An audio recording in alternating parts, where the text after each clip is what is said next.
History of Frederick the Great by Thomas Carlyle, Book 5, Double Marriage Project, and what element it fell into, 1723 to 1726. Chapter 1. Double Marriage is Decided on. We saw George I at Berlin in 1723, looking out upon his little grandson drilling the cadets there, but we did not mention what important errand had brought His Majesty thither. Visits between Hanover and Berlin had been frequent for a long time back. The young Queen of Prussia, sometimes with her husband, sometimes without, running often over to see her father, who, even after his accession to the English crown, was generally for some months every year to be met with in those favorite regions of his. He himself did not much visit, being of taciturn splenetic nature, but this once he had agreed to return a visit they had lately made him, where a certain weighty business had been agreed upon withal, which His Britannic Majesty was to consummate formally, by treaty, when the meeting in Berlin took effect. His Britannic Majesty, accordingly, is come. The business in hand is no other than that thrice-famous double marriage of Prussia with England, which once had such a sound in the ear of rumor, and still bulks so big in the archives of the 18th century, which worked such woe to all parties concerned in it, and is, in fact, a first-rate nuisance in the history of that poor century, as written hitherto.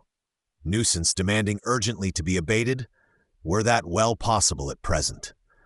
Which, alas, it is not to any great degree, there being an important young Frederick inextricably wrapped up in it, to whom it was of such vital or almost fatal importance.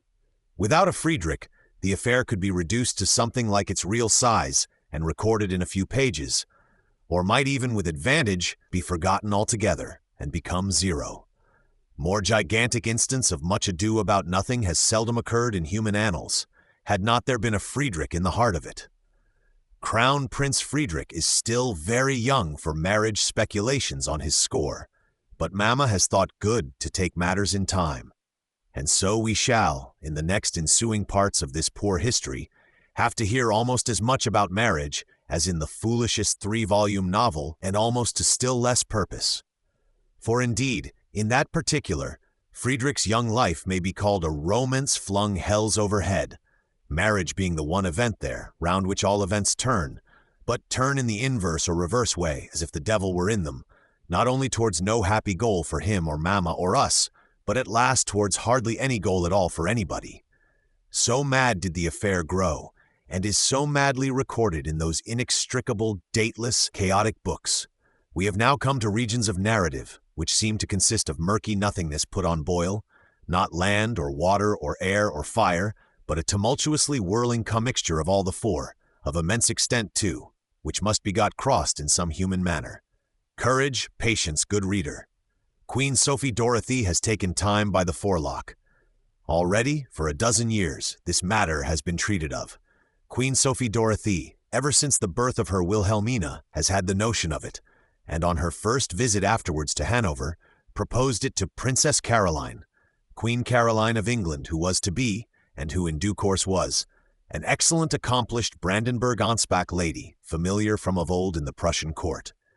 You, Caroline, cousin dear, have a little prince, Fritz, or let us call him Fred, since he is to be English. Little Fred, who will one day, if all go right, be King of England. He is 2 years older than my little Wilhelmina. Why should not they wed and the two chief Protestant houses and nations thereby be united? Princess Caroline was very willing. So was Electress Sophie, the great-grandmother of both the parties. So were the Georges, father and grandfather of Fred. Little Fred himself was highly charmed when told of it. Even little Wilhelmina with her dolls looked pleasantly demure on the occasion. So it remained settled, in fact, though not in form, and little Fred, a florid, milk-faced, foolish kind of boy, I guess, made presents to his little Prussian cousin, wrote bits of love letters to her, and all along afterwards fancied himself, and at length ardently enough became, her little lover and intended, always rather a little fellow, to which sentiments Wilhelmina signifies that she responded with the due maidenly indifference, but not in an offensive manner. After our Prussian Fritz's birth, the matter took a still closer form. You, dear Princess Caroline, you have now 2 little princesses again, either of whom might suit my little Fritzchen. Let us take Amelia, the second of them, who is nearest his age?" "Agreed," answered Princess Caroline again. "Agreed," answered all the parties interested. And so it was settled that the marriage of Prussia to England should be a double one, Fred of Hanover and England to Wilhelmina, Fritz of Prussia to Amelia, and children and parents lived thenceforth in the constant understanding that such, in due course of years, was to be the case, though nothing yet was formally concluded by treaty upon it. Paulnitz, Memoiren, Tide 193. Queen Sophie Dorothy of Prussia was always eager enough for treaty and conclusion to her scheme. True to it, she, as needle to the pole in all weathers, sometimes in the wildest weather, poor lady. Nor did the Hanover Serene Highnesses at any time draw back or falter, but having very soon got wafted across to England, into new more complex conditions and wider anxieties in that new country, they were not so impressively eager as Queen Sophie on this interesting point. Electress Sophie, judicious great-grandmother, was not now there. Electress Sophie had died about a month before Queen Anne, and never saw the English Canaan, much as she had longed for it. George I, her son, a taciturn, rather splenetic elderly gentleman, very foreign in England, and oftenest rather sulky there and elsewhere, was not in a humor to be forward in that particular business. George I had got into quarrel with his Prince of Wales, Fred's father, him who is one day to be George II, always a rather foolish little prince, though his wife Caroline was wisdom's self in a manner. George I had other much more urgent cares than that of marrying his disobedient, foolish little Prince of Wales's offspring, and he always pleaded difficulties, acts of Parliament that would be needed and the like, whenever Sophie Dorothy came to visit him at Hanover and urged this matter. The taciturn, inarticulately thoughtful, rather sulky old gentleman, he had weighty burdens lying on him, felt fretted and galled in many ways, and had found life, electoral and even royal, a deceptive sumptuosity, little better than a more or less extensive feast of shells, next to no real meat or drink left in it to the hungry heart of man. Wife sitting half frantic in the castle of Alden, waxing more and more into a gray-haired Mega-Era, with whom Sophie Dorothy under 7 seals of secrecy corresponds a little, and even the Prince of Wales is suspected of wishing to correspond. A foolish, disobedient Prince of Wales, Jacobite pretender people with their Mar rebellions, with their Alberoni combinations, an English Parliament jangling and debating unmelodiously, whose very language is a mystery to us, nothing but Walpole in dog Latin to help us through it. Truly it is not a heaven on earth altogether, much as Mother Sophie and her foolish favorite, our disobedient Prince of Wales, might long for it. And the Hanover tale, the Robothons, Bernstorffs, Fabrices, even the Blackamoor Porters, they are not beautiful either to a taciturn majesty of some sense if he cared about their doings or them.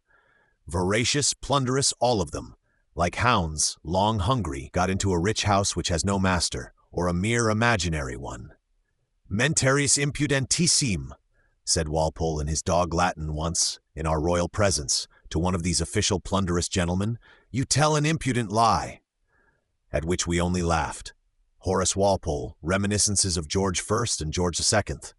His Britannic Majesty by no means wanted sense, had not his situation been incurably absurd. In his young time he had served creditably enough against the Turks, twice commanded the Rake's army in the Marlborough Wars, and did at least testify his indignation at the inefficient state of it.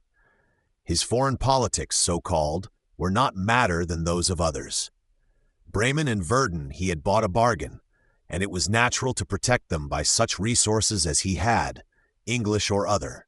Then there was the world spectre of the Pretender, stretching huge over creation like the Brocken spectre in hazy weather, against whom how protect yourself except by cannonading for the Kaiser at Messina, by rushing into every brabble that rose and hiring the parties with money to fight it out well? It was the established method in that matter, method not of George's inventing, nor did it cease with George. As to domestic politics, except it were to keep quiet and eat what the gods had provided, one does not find that he had any. The sage Leibniz would very fain have followed him to England, but for reasons indifferently good, could never be allowed. If the truth must be told, the sage Leibniz had a wisdom which now looks dreadfully like that of a wiseacre. In mathematics even, he did invent the differential calculus, But it is certain also he never could believe in Newton's system of the universe, nor would read the Principia at all. For the rest, he was in quarrel about Newton with the Royal Society here, ill seen, it is probable, by this sage and the other. To the Hanover official gentlemen devouring their English dead horse, it did not appear that his presence could be useful in these parts. Gurauer, Gottfried Freiherr von Leibniz, Eine Biographie, 1842, care of Kursland, Memoirs of Secret Transactions hence. Nor are the Hanover womankind his Majesty has about him, quasi-wives or not, of a soul-entrancing character, far indeed from that. Two in chief there are, a fat and a lean. The lean, called Maypole by the English populace, is Duchess of Kendal, with excellent pension in the English peerage. Schulenburg, the former German name of her, decidedly a quasi-wife, influential, against her will in that sad Königsmarck tragedy at Hanover long since, who is fallen thin and old.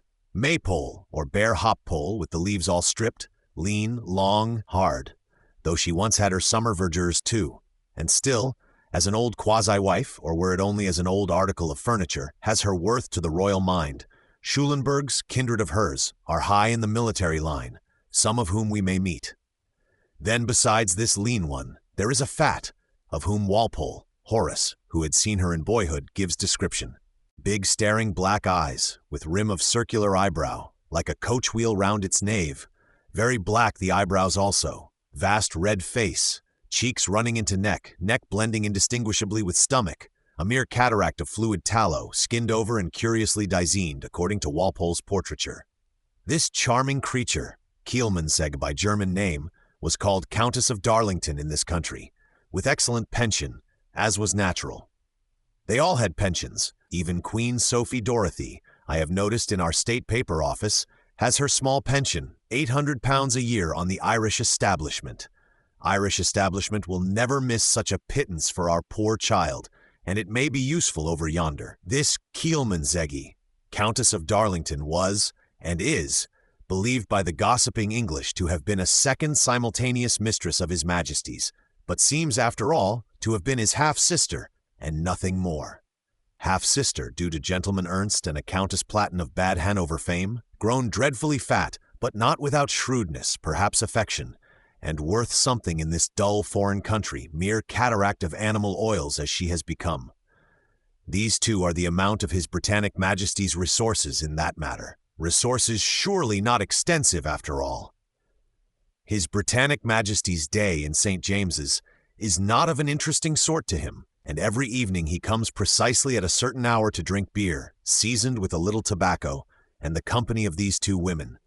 Drinks diligently in a sipping way, says Horace, and smokes with such dull speech as there may be, not till he is drunk, but only perceptibly drunkish, raised into a kind of cloudy narcotic Olympus, and opaquely superior to the ills of life, in which state he walks uncomplainingly to bed.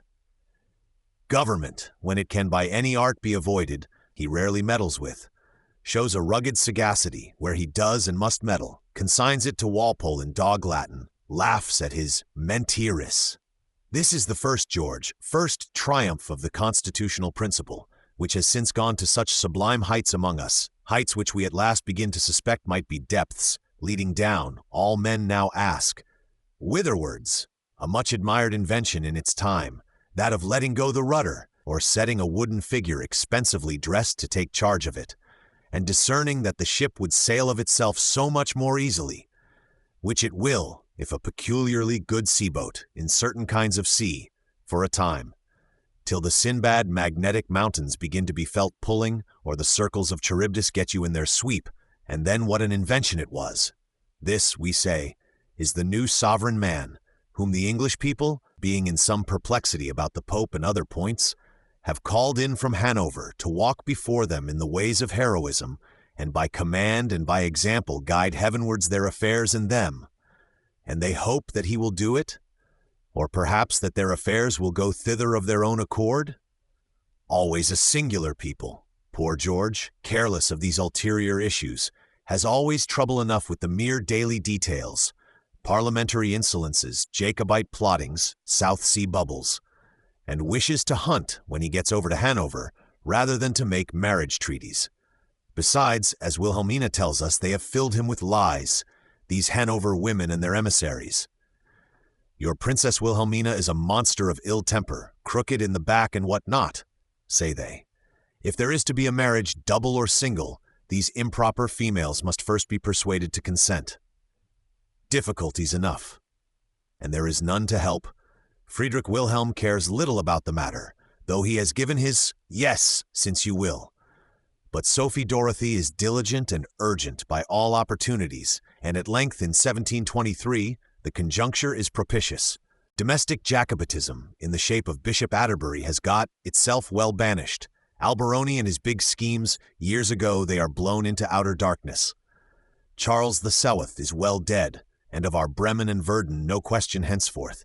Even the Kaiser's spectre hunt, or Spanish duel, is at rest for the present, and the Congress of Cambrai is sitting, or trying all it can to sit. At home or abroad, there is nothing, not even Wood's Irish halfpence as yet making noise.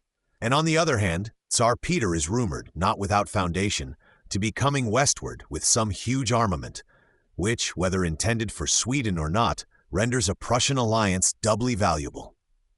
And so now at last, in this favorable aspect of the stars, King George over at Herrenhausen was by much management of his daughter Sophie's, and after many hitches brought to the mark.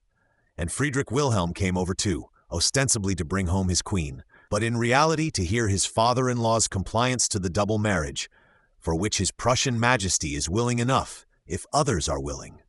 Praised be heaven, King George has agreed to everything.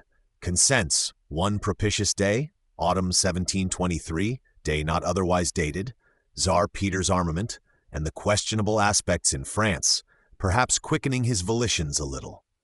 Upon which Friedrich Wilhelm and Queen Sophie have returned home, content in that matter, and expect shortly His Britannic Majesty's counter-visit to perfect the details and make a treaty of it. His Britannic Majesty, we say, has in substance agreed to everything.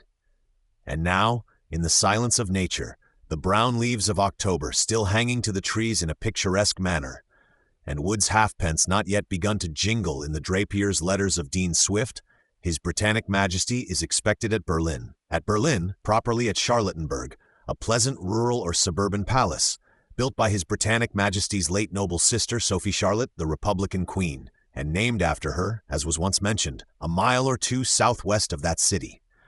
There they await King George's counter-visit. Poor Wilhelmina is in much trepidation about it, and imparts her poor little feelings, her anticipations and experiences, in readable terms. There came, in those weeks, one of the Duke of Gloucester's gentlemen to Berlin. Duke of Gloucester is Fred our intended, not yet Prince of Wales, and if the reader should ever hear of a Duke of Edinburgh, that too is Fred. Duke of Gloucester's gentleman to Berlin, says Wilhelmina. The Queen had soirée, he was presented to her as well as to me. He made me a very obliging compliment on his master's part. I blushed and answered only by a courtesy. The Queen, who had her eye on me, was very angry I had answered the Duke's compliments in mere silence, and rated me sharply, me lava latte d'importance for it, and ordered me, under pain of her indignation, to repair that fault tomorrow. I retired all in tears to my room, exasperated against the Queen and against the Duke. I swore I would never marry him, would throw myself at the feet, and so on, as young ladies of vivacious temper, in extreme circumstances, are wont. Did speak, however, next day, to my Hanover gentleman about his Duke, a little, though in an embarrassed manner. Alas, I am yet but 14, gone the 3d of July last, tremulous as aspen, or say, as sheet lightning bottled in one of the thinnest human skins, and have no experience of foolish dukes and affairs. Meanwhile, continues Wilhelmina, the King of England's time of arrival was drawing nigh. We repaired on the 6th of October to Charlottenburg to receive him. The heart of me kept beating, and I was in cruel agitations. King George, my grandfather and granduncle, arrived on the 8th, about 7 in the evening. Dusky shades already sinking over nature everywhere, and all paths growing dim. Abundant flunkies, of course, rush out with torches or what is needful. The King of Prussia, the Queen, and all their suite received him in the court of the palace, the apartments being on the ground floor. So soon as he had saluted the King and Queen, I was presented to him. He embraced me, and turning to the queen said to her, "Your daughter is very big of her age." He gave the queen his hand and led her into her apartment, whither everybody followed them. As soon as I came in, he took a light from the table and surveyed me from head to foot. I stood motionless as a statue, and was much put out of countenance. All this went on without his uttering the least word. Having thus passed me in review, he addressed himself to my brother, whom he caressed much and amused himself with for a good while. "Pretty little grandson this, your majesty. Any future of history in this one, think you?" "I," says Wilhelmina, "took the opportunity of slipping out, hopeful to get away, but could not. The queen having noticed, the queen made me a sign to follow her, and passed into a neighboring apartment where she had the English and Germans of King George's suite successively presented to her. After some talk with these gentlemen, she withdrew, leaving me to entertain them and saying, 'Speak English to my daughter. You will find she speaks it very well.' I felt much less embarrassed once the queen was gone, and picking up a little courage, I entered into conversation with these English. As I spoke their language like my mother tongue, I got pretty well out of the affair, and everybody seemed charmed with me. They made my eulogy to the queen, told her I had quite the English air, and was made to be their sovereign one day. It was saying a great deal on their part, for these English think themselves so much above all other people that they imagine they are paying a high compliment when they tell anyone he has got English manners. Their king, my grandpapa, had got Spanish manners, I should say. He was of an extreme gravity, and hardly spoke a word to anybody. He saluted Madame Sunsfeld, my invaluable thrice-dear governess, very coldly, and asked her, if I was always so serious, and if my humor was of the melancholy turn? "Anything but that, sire," answered the other, "but the respect she has for your majesty prevents her from being as sprightly as she commonly is." He wagged his head and answered nothing. The reception he had given me, and this question, of which I heard, gave me such a chill that I never had the courage to speak to him, was merely looked at with a candle by grandpapa. We were summoned to supper at last, where this grave sovereign still remained dumb. Perhaps he was right, perhaps he was wrong, but I think he followed the proverb which says, "Better hold your tongue than speak badly." At the end of the repast he felt indisposed. The queen would have persuaded him to quit table. They bandied compliments a good while on the point, but at last she threw down her napkin and rose. The King of England naturally rose too, but began to stagger. The King of Prussia ran up to help him. All the company ran bustling about him, but it was to no purpose. He sank on his knees, his peruke falling on one side, and his hat, or at least his head, madam, on the other. They stretched him softly on the floor, where he remained a good hour without consciousness. The pains they took with him brought back his senses, by degrees at last. The Queen and the King of Prussia were in despair all this while. Many have thought this attack was a herald of the stroke of apoplexy which came by and by, within 4 years from this date, and carried off His Majesty in a very gloomy manner. They passionately entreated him to retire now, continues Wilhelmina, but he would not by any means. He led out the Queen and did the other ceremonies according to rule, had a very bad night as we learned underhand, but persisted stoically nevertheless, being a crowned majesty and bound to it. He stoically underwent 4 or 3 other days of festival, sightseeing, pleasure, so-called. Among other sights, saw little Fritz drilling his cadets at Berlin, and on the 4th day, 12th October 1723, so thinks Wilhelmina, fairly signed the treaty of the double marriage, English Townshend and the Prussian ministry having settled all things. Wilhelmina, Memoirs de Bareth, I 83-87, in Cox, Memoirs of Sir Robert Walpole, London, 1798, Tie, 266, 272, 273, are some faint hints from Townshend of this Berlin journey. Signed the treaty, thinks Wilhelmina, all things being settled, which is an error on the part of Wilhelmina. Settled many or all things were by Townshend and the others, but before signing there was Parliament to be apprised. There were formalities, expenditure of time. Between the cup and the lip, such things to intervene, and the sad fact is, the double marriage treaty never was signed at all. However, all things being now settled ready for signing, His Britannic Majesty next morning set off for the Gourd again, to try if there were any hunting possible. This authentic glimpse, one of the few that are attainable, of their first constitutional king, let English readers make the most of. The act done proved dreadfully momentous to our little friend his grandson, and will much concern us. Thus, at any rate, was the treaty of the double marriage settled, to the point of signing, thought to be as good as signed. It was at the time when Tsar Peter was making armaments to burn Sweden, when Wood's halfpence, on behalf of her improper grace of Kendal, the lean quasi-wife, Maypole, or Hoppole, who had run short of money, as she often did, were about beginning to jingle in Ireland. Cox, I 216, 217, and supply the dates.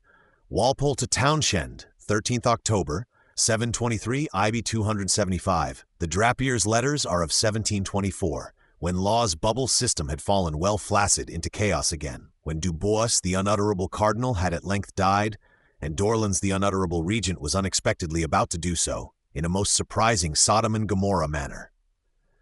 2nd December 1723, Barbier, Journal historique du règne de Thor, Paris, 1847, I 192, 196, Lacretelle, Histoire de France, 18 siècle, and Secre. Not to mention other dull and vile phenomena of putrid fermentation, which were transpiring, or sluttishly bubbling up, in poor benighted rotten Europe here or there, since these are sufficient to date the transaction for us, and what does not stick to our Fritz and his affairs it is more pleasant to us to forget than to remember of such an epoch. Hereby, for the present, is a great load rolled from Queen Sophie Dorothy's heart. One, and that the highest of her abstruse negotiations cherished, labored in, these 14 years, she has brought to a victorious issue, has she not? Her poor mother, once so radiant, now so dim and angry, shut in the castle of Alden, does not approve this double marriage, not she for her part, as indeed evil to all Hanoverian interests is now chiefly her good, poor lady, and she is growing more and more of a mega-era every day. With whom Sophie Dorothy has her own difficulties and abstruse practices, but struggles always to maintain, under sevenfold secrecy, some thread of correspondence and pious filial ministration wherever possible, that the poor exasperated mother, wretchedest and angriest of women, be not quite cut off from the kinship of the living, but that some soft breath of pity may cool her burning heart now and then. In Memoirs of Sophia Dorothea, London, 1845 and 85, 393, are certain fractions of this correspondence, edited in an amazing manner. A dark tragedy of Sophie's, this, the Bluebeard chamber of her mind, into which no eye but her own must ever look. Princess Amelia comes into the world. In reference to Queen Sophie, and chronologically, if not otherwise connected with this double marriage treaty, I will mention one other thing. Her Majesty had been in fluctuating health all summer, unaccountable symptoms turning up in Her Majesty's constitution, languors, qualms, especially a tendency to swelling or increase of size, which had puzzled and alarmed her doctors and her. Frederick Wilhelm, on conclusion of the marriage treaty, had been appointed to join his father-in-law, Britannic George, at the Gourd in some 3 weeks' time, and have a bout of hunting. On the 8th of November, bedtime being come, he kissed his Wilhelmina and the rest by way of goodbye, intending to start very early on the morrow. Long journey, 150 miles or so, to be done all in one day. In the dead of the night, Queen Sophie was seized with dreadful colics, pangs of colic or who knows what. Friedrich Wilhelm is summoned, rises in the highest alarm, none but the maids and he at hand to help, and the colic, or whatever it may be, gets more and more dreadful. Colic! Oh, poor Sophie! It is travail, and no colic, and a clever young princess is suddenly the result. None but Friedrich Wilhelm and the maid for midwives, mother and infant, nevertheless, doing perfectly well. Friedrich Wilhelm did not go on the morrow, but next day, laughed ever and anon in loud ha-has at the part he had been playing, and was very glad and merry. How the experienced Sophie, whose 12th child this is, came to commit such an oversight is unaccountable, but the fact is certain, and made a merry noise in court circles. Polnitz, Tien 99, Wilhelm 87-88. The clever little princess, now born in this manner, is known by name to idle readers. She was christened Amelia, and we shall hear of her in time coming. But there was, as the circulating libraries still intimate, a certain loud-spoken braggart of the histrionic heroic sort, called Baron Trenck, windy, rash, and not without mendacity, who has endeavored to associate her with his own transcendent and not undeserved ill luck, hinting the poor princess into a sad fame in that way, for which it would now appear there was no basis whatever. Most condemnable Trenck, whom, however, Robespierre guillotined finally, and so settled that account and others. Of Sophie Dorothy's 12 children, including this Amelia, there are now 8 living, 2 boys, 6 girls, and after Amelia, 2 others boys are successively to come, 10 in all, who grew to be men and women, of whom perhaps I had better subjoin a list, now that the eldest boy and girl are about to get settled in life, and therewith close this chapter. Friedrich Wilhelm's 10 children. Marriage to Sophie Dorothee, 28th November 1706. A little prince, born 23rd November 1707, died in 6 months. Then came one Frederica Sophie Wilhelmina, ultimately Margravine of Berith, after strange adventures in the marriage treaty way. Wrote her memoirs there about 1744, of whom we shall hear much.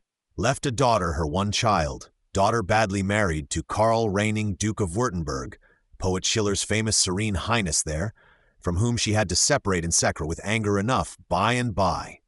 After Wilhelmina in the family series came a second prince who died in the 11th month. Then, 24th January 1712, Friedrich, after whom 1713 a little princess who died in few months, and then Frederica Louisa, born 28th of September 1714, aged now about 9. Margravine of Ansbach, 30th May 1729, widow 1757. Her one son, born 1736, was the Lady Cravens Ansbach. Frederica Louisa died 4th February 1734. 4. Philippina Charlotte, born 13th of March 1716, became Duchess of Brunswick. Her husband was eldest brother of the Prince Ferdinand, so famous in England in the 7 Years' War.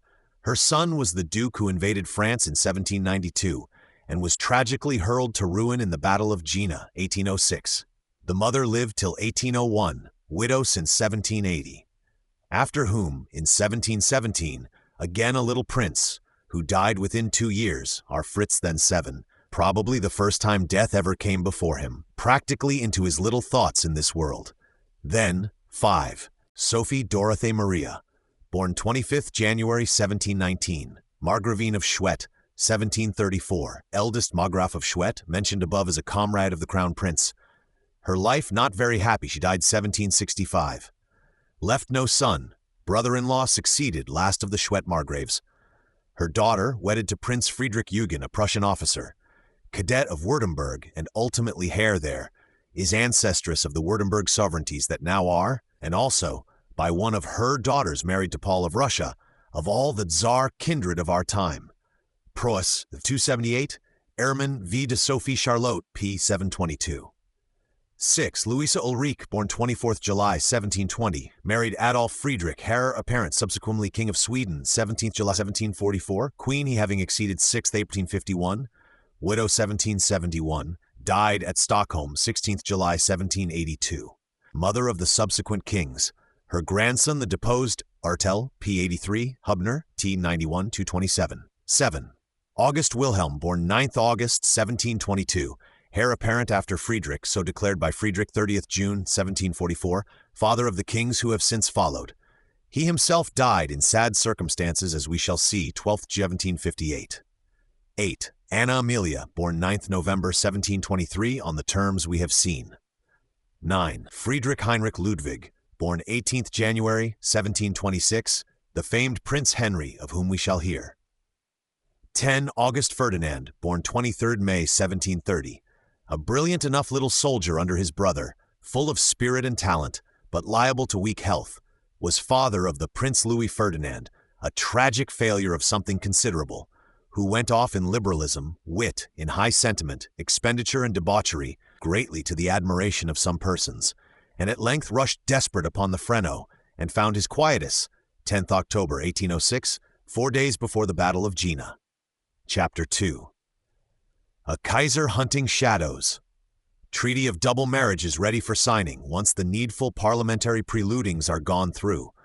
Treaty is signed, thinks Wilhelmina, forgetting the distance between cup and lip. As to signing or even to burning and giving up the thought of signing, alas, how far are we yet from that? Imperial spectre huntings and the politics of most European cabinets will connect themselves with that and send it wandering wide enough, lost in such a jungle of intrigues, pettifoggings, treacheries, diplomacies domestic and foreign, as the course of true love never got entangled in before. The whole of which extensive cabinet operations covering square miles of paper at this moment, having nevertheless, after 10 years of effort, ended in absolute zero, were of no worth even to the managers of them, and are of less than none to any mortal now or henceforth, so that the method of treating them becomes a problem to history. To pitch them utterly out of window and out of memory, never to be mentioned in human speech again, this is the manifest prompting of nature, and this, were not our poor crown prince and one or two others involved in them, would be our ready and thrice joyful course. Surely the so-called politics of Europe in that day are a thing this editor would otherwise with his whole soul forget to all eternity. Putrid fermentation ending, after the endurance of much malodor, in mere zero to you and to every one, even to the rotting bodies themselves. Is there any wise editor that would connect himself with that? These are the fields of history which are to be, so soon as humanly possible, suppressed, which only Mephistopheles, or the bad genius of mankind, can contemplate with pleasure.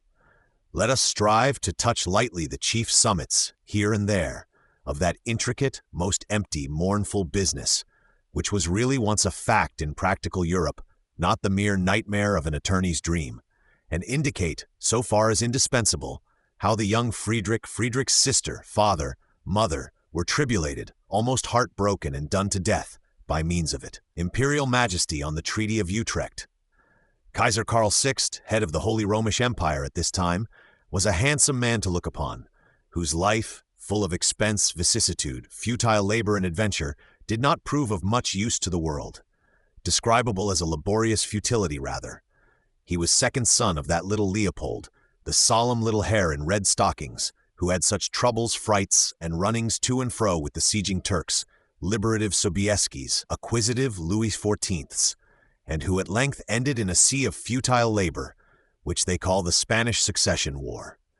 This Karl, second son, had been appointed King of Spain in that futile business, and with much sublimity, though internally in an impoverished condition, he proceeded towards Spain, landing in England to get cash for the outfit, arrived in Spain, and roved about there as titular king for some years, with the fighting Peterboroughs, Galways, Starhembergs, but did no good there, neither he nor his Peterboroughs. At length, his brother Joseph, Father Leopold's successor, having died, 17th April 1711, Karl came home from Spain to be Kaiser, at which point Karl would have been wise to give up his titular kingship in Spain, for he never got, nor will get, anything but futile labor from hanging to it.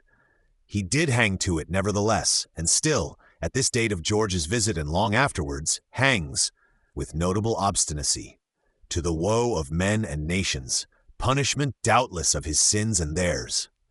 Kaiser Karl shrieked mere amazement and indignation when the English tired of fighting for him and it. When the English said to their great Marlborough, "Enough, you sorry Marlborough! You have beaten Louis XIV to the suppleness of wash leather at our bidding. That is true, and that may have had its difficulties. But after all, we prefer to have the thing precisely as it would have been without any fighting. You, therefore, what is the good of you? You are a person whom we fling out like sweepings, now that our eyesight returns and accuse of common stealing. Go and be." Nothing ever had so disgusted and astonished Kaiser Karl as this treatment, not of Marlborough, whom he regarded only as he would have done a pair of military boots or a holster pistol of superior excellence for the uses that were in him, but of the Kaiser Karl, his own sublime self, the heart and focus of political nature, left in this manner, now when the sordid English and Dutch declined spending blood and money for him farther.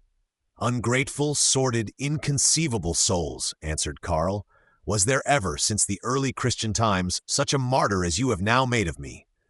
So answered Karl, in diplomatic groans and shrieks, to all ends of Europe. But the sulky English and allies, thoroughly tired of paying and bleeding, did not heed him, made their Peace of Utrecht, 11th April, 1713, Peace of Rastatt, following upon the preliminaries of Baden, 6th March 1714, with Louis XIV, who was now beaten supple, and Karl, after a year of indignant protests and futile attempts to fight Louis on his own score, was obliged to do the like. He has lost the Spanish crown, but still holds by the shadow of it, will not quit that if he can help it. He hunts much, digests well, is a sublime Kaiser, though internally rather poor, carrying his head high, and seems to himself, on some sides of his life, a martyred, much-enduring man. Imperial Majesty has got happily wedded. Kaiser Karl, soon after the time of going to Spain, had decided that a wife would be necessary.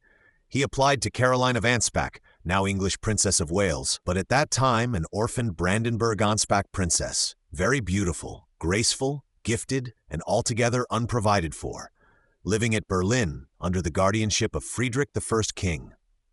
Her young mother had married again, high enough match to Ker Saxon, elder brother of August the Strong, August at that time without prospects of the electorate, but it lasted short while. Caroline's mother and Saxon's stepfather were both now long since dead, so she lived at Berlin brilliant though unportioned, with the rough cub Friedrich Wilhelm much following her about, and passionately loyal to her, as the beast was to Beauty, whom she did not mind except as a cub loyal to her, being 5 years older than he.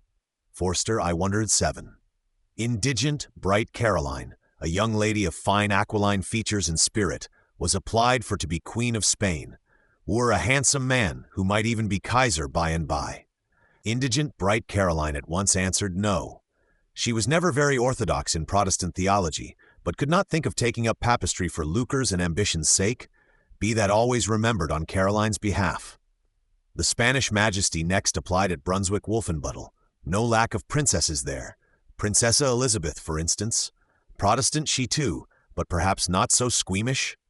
Old Anton Ulrich, whom some readers know for the idle books, long-winded novels chiefly, which he wrote, was the grandfather of this favored princess, a good-natured old gentleman, of the idle ornamental species, in whose head most things, it is likely, were reduced to vocables, scribble, and sentimentality, and only a steady internal gravitation towards praise and pudding was traceable as very real in him. Anton Ulrich, affronted more or less by the immense advancement of Gentleman Ernst and the Hanoverian or younger Brunswick line, was extremely glad of the imperial offer, and persuaded his timid granddaughter, ambitious too, but rather conscience-stricken, that the change from Protestant to Catholic, the essentials being so perfectly identical in both, was a mere trifle, that he himself, old as he was, would readily change along with her, so easy was it.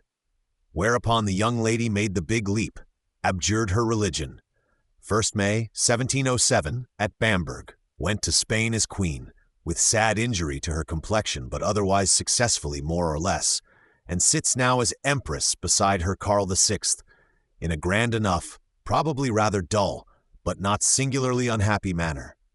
She, a Brunswick princess with nephews and nieces who may concern us, is Kaiserin to Kaiser Karl, for aught I know of her, a kindly simple wife, an unexceptionable sovereign majesty, of the sort wanted, whom let us remember if we meet her again one day. I add only of this poor lady, distinguished to me by a daughter she had, that her mind still had some misgivings about the big leap she had made in the Protestant Papist way. Finding Anton Ulrich still continue Protestant, she wrote to him out of Spain. "Why, O honored grandpapa, have you not done as you promised? Ah, there must be a taint of mortal sin in it after all." Upon which the absurdly situated old gentleman did change his religion, and is marked as a convert in all manner of genealogies and histories, truly an old literary gentleman, ducal and serene, restored to the bosom of the Church in a somewhat peculiarly ridiculous manner. Michele 131. Imperial Majesty and the Termagant of Spain. Ever after the Peace of Utrecht, when England and Holland declined to bleed for him farther, especially ever since his own Peace of Rastatt made with Louis the year after Kaiser Karl had utterly lost hold of the crown of Spain, and had not the least chance to clutch that bright substance again. But he held by the shadow of it, with a deadly Habsburg tenacity, refused for 20 years, under all pressures, to part with the shadow. The Spanish Habsburg branch is dead, whereupon do not I, of the Austrian branch, sole representative of Kaiser Karl V, claim by the law of heaven whatever he possessed in Spain by law of ditto. Battles of Blenheim, of Malplaquet, court intrigues of Mrs. Masham and the Duchess, These may bring treaties of Utrecht, and what you are pleased to call laws of earth. But a Habsburg Kaiser knows higher laws, if you would do 1,000 Utrechts, and by these Spain is his. Poor Kaiser Karl. He had a high thought in him really, though a most misguided one. Titular king of men, but much bewildered into mere indolent fatuity, inane solemnity, high-sniffing pride grounded on nothing at all, a Kaiser much sunk in the sediments of his muddy epoch. Sure enough, he was a proud, lofty, solemn Kaiser, infinitely the gentleman in air and humor, Spanish gravities, ceremonials, reticences, and could, in a better scene, have distinguished himself by better than mere statuesque immovability of posture, dignified endurance of ennui, and Habsburg tenacity in holding the grip. It was not till 1735, after tusslings and wrenchings beyond calculation, that he would consent to quit the shadow of the crown of Spain, and let Europe be at peace on that score. The essence of what is called the European history of this period, such history as a period sunk dead in spirit and alive only in stomach can have, turns all on Kaiser Karl and these his clutchings at shadows, which makes a very sad, surprising history indeed, more worthy to be called phenomena of putrid fermentation than struggles of human heroism to vindicate itself in this planet, which latter alone are worthy of recording as history by mankind. On the throne of Spain, beside Philip V, the melancholic new Bourbon, Louis XIV's grandson, sat Elizabeth Farnese, a termagant, tenacious woman, whose ambitious cupidities were not inferior in obstinacy to Kaiser Karl's, and proved not quite so shadowy as his. Elizabeth also wanted several things: renunciation of Kaiser Karl's shadowy claims, nay of sundry real usurpations you and your treaties have made on the actual possessions of Spain, Kingdom of Sicily, for instance, Netherlands, for instance, Gibraltar, for instance. But there is one thing which, we observe, is indispensable throughout to Elizabeth Farnese, the future settlement of her dear boy Carlos. Carlos, whom as Spanish Philip's second wife she had given to Spain and the world, as second or supplementary infant there, a troublesome gift to Spain and others. This dear boy, surely he must have his Italian appanages, which you have provided for him, duchies of Parma and Piacenza, which will fall heirless soon. Security for these Italian appanages, such as will satisfy a mother. Let us introduce Spanish garrisons into Parma and Piacenza at once. How else can we be certain of getting those indispensable appanages when they fall vacant? On this point, Elizabeth Farnese was positive, maternally vehement, would take no subterfuge, denial, or delay. Let me perceive that I shall have these duchies. That, first of all, or else not that only, but numerous other things will be demanded of you. Upon which point the Kaiser too, who loved his duchies, and hoped yet to keep them by some turn of the game, never could decide to comply.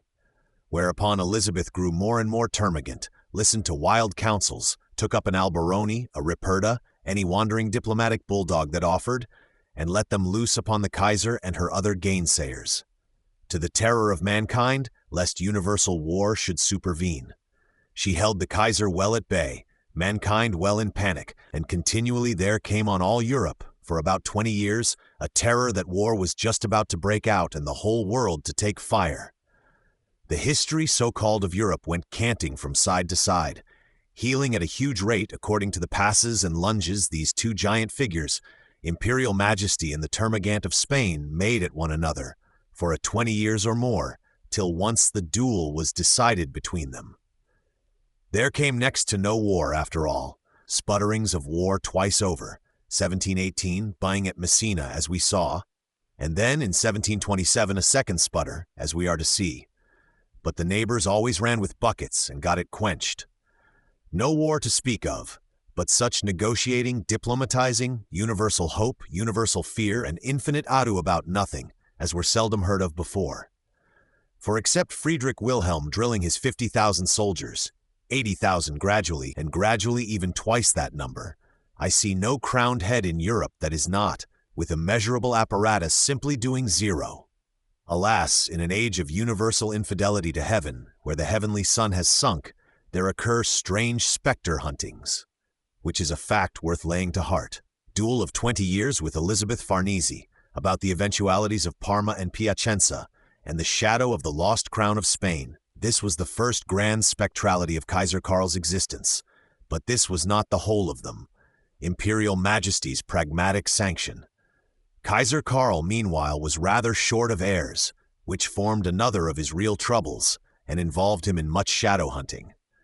His wife, the serene Brunswick Empress whom we spoke of above, did at length bring him children, brought him a boy even, but the boy died within the year, and on the whole there remained nothing but 2 daughters. Maria Theresa, the elder of them, born 1717, the prettiest little maiden in the world, no son to inherit Kaiser Karl. Under which circumstances Kaiser Karl produced now, in the year 1724, a document which he had executed privately as long ago as 1713, only his privy councillors and other official witnesses knowing of it then. 19th April 1713, stencil. And solemnly publishes it to the world, as a thing all men are to take notice of. All men had notice enough of this imperial bit of sheepskin before they got done with it, 25 years hence. Peace of Aix-la-Chapelle, 1848. A very famous pragmatic sanction, now published for the world's comfort, by which document Kaiser Karl had formally settled and fixed according to the power he has, in the shape of what they call a pragmatic sanction or unalterable ordinance in his imperial house, that, failing heirs male, his daughters, his eldest daughter, should succeed him, failing daughters his nieces, and in short, that heirs female ranking from their kinship to Kaiser Karl, and not to any prior Kaiser, should be as good as heirs male of Karl's body would have been. A pragmatic sanction is the high name he gives this document, or the act it represents. Pragmatic sanction being, in the imperial chancery and some others, the received title for ordinances of a very irrevocable nature, which a sovereign makes, in affairs that belong wholly to himself, or what he reckons his own rights. A rare kind of deed, it would seem, and all the more solemn. In 1438, Charles VI of France, conceding the Gallican Church its liberties, does it by sanction pragmatic. Carlos III of Spain, in 1759, settling the kingdom of the 2 Sicilies on his 3rd son, does the like, which is the last instance of pragmatic sanction in this world. This pragmatic sanction of Kaiser Karl's, executed 19th April 1713, was promulgated gradually, now here, now there, from 1720 to 1724, Stenzel, pp. 522, 523, in which later year it became universally public and was transmitted to all courts and sovereignties as an unalterable law of things imperial. Thereby the good man hopes his beautiful little Theresa, now 7 years old, may succeed him, all as a son would have done, in the Austrian states and dignities, and incalculable damages, wars, and chances of war be prevented for his house and for all the world. The world, incredulous of tomorrow in its lazy way, was not sufficiently attentive to this new law of things. Some who were personally interested, as the Saxon sovereignty and the Bavarian, denied that it was just, reminded Kaiser Karl that he was not the Noah or Adam of Kaisers, and that the case of heirs female was not quite a new idea on sheepskin. No, there are older pragmatic sanctions and settlements by prior Kaisers of blessed memory, under which, if daughters are to come in, we, descended from imperial daughters of older standing, shall have a word to say. To this Kaiser Karl answers steadily, with endless argument, that every Kaiser is a patriarch and first man in such matters, and that so it has been pragmatically sanctioned by him, and that so it shall and must irrevocably be. To the other powers and indolent impartial sovereigns of the world, he was lavish in embassies, in ardent representations, and spared no pains in convincing them that tomorrow would surely come, and that then it would be a blessedness to have accepted this pragmatic sanction, and see it lying for you as a law of nature to go by, and avoid incalculable controversies. This was another vast shadow, or confused high-piled continent of shadows, to which our poor Kaiser held with his customary tenacity. To procure adherences and assurances to this dear pragmatic sanction was, even more than the shadow of the Spanish crown, and above all after he had quitted that, the one grand business of his life henceforth, with which he kept all Europe in perpetual travail and diplomacy, raying out ambassadors and less ostensible agents with bribes and with entreaties and proposals into every high sovereign court and every low, negotiating unweariedly by all methods with all men. For it was his evening song and his morning prayer, the grand meaning of life to him, till life ended. You would have said, the first question he asks of every creature is, "Will you covenant for my pragmatic sanction with me? Oh, agree to it, accept that new law of nature. When the morrow comes, it will be salutary for you." Most of the foreign potentates idly accepted the thing, as things of a distant contingent kind are accepted, made treaty on it, since the Kaiser seemed so extremely anxious. Only Bavaria, having heritable claims, never would. Saxony, too, August the Strong, being in the like case, or a better, flatly refused for a long time, would not at all, except for a consideration. Bright little Prince Eugene, who dictated square miles of letters and diplomacies on the subject, letters of a steady depth of dullness, which at last grows almost sublime, was wont to tell his Majesty, "Treatying, your Majesty, a well-trained army and a full treasury, that is the only treaty that will make this pragmatic sanction valid." But his Majesty never would believe. So the bright old Eugene dictated, or we hope and guess, he only gave his clerks some keyword and signed his name, in 3 languages, Eugenio von Savoy, to these square miles of dull epistolary matter, probably taking Spanish snuff when he had done. For he wears it in both waistcoat pockets, has, as his portraits still tell us, given up breathing by the nose. The bright little soul with a flash in him as of heaven's own lightning, but now growing very old and snuffy.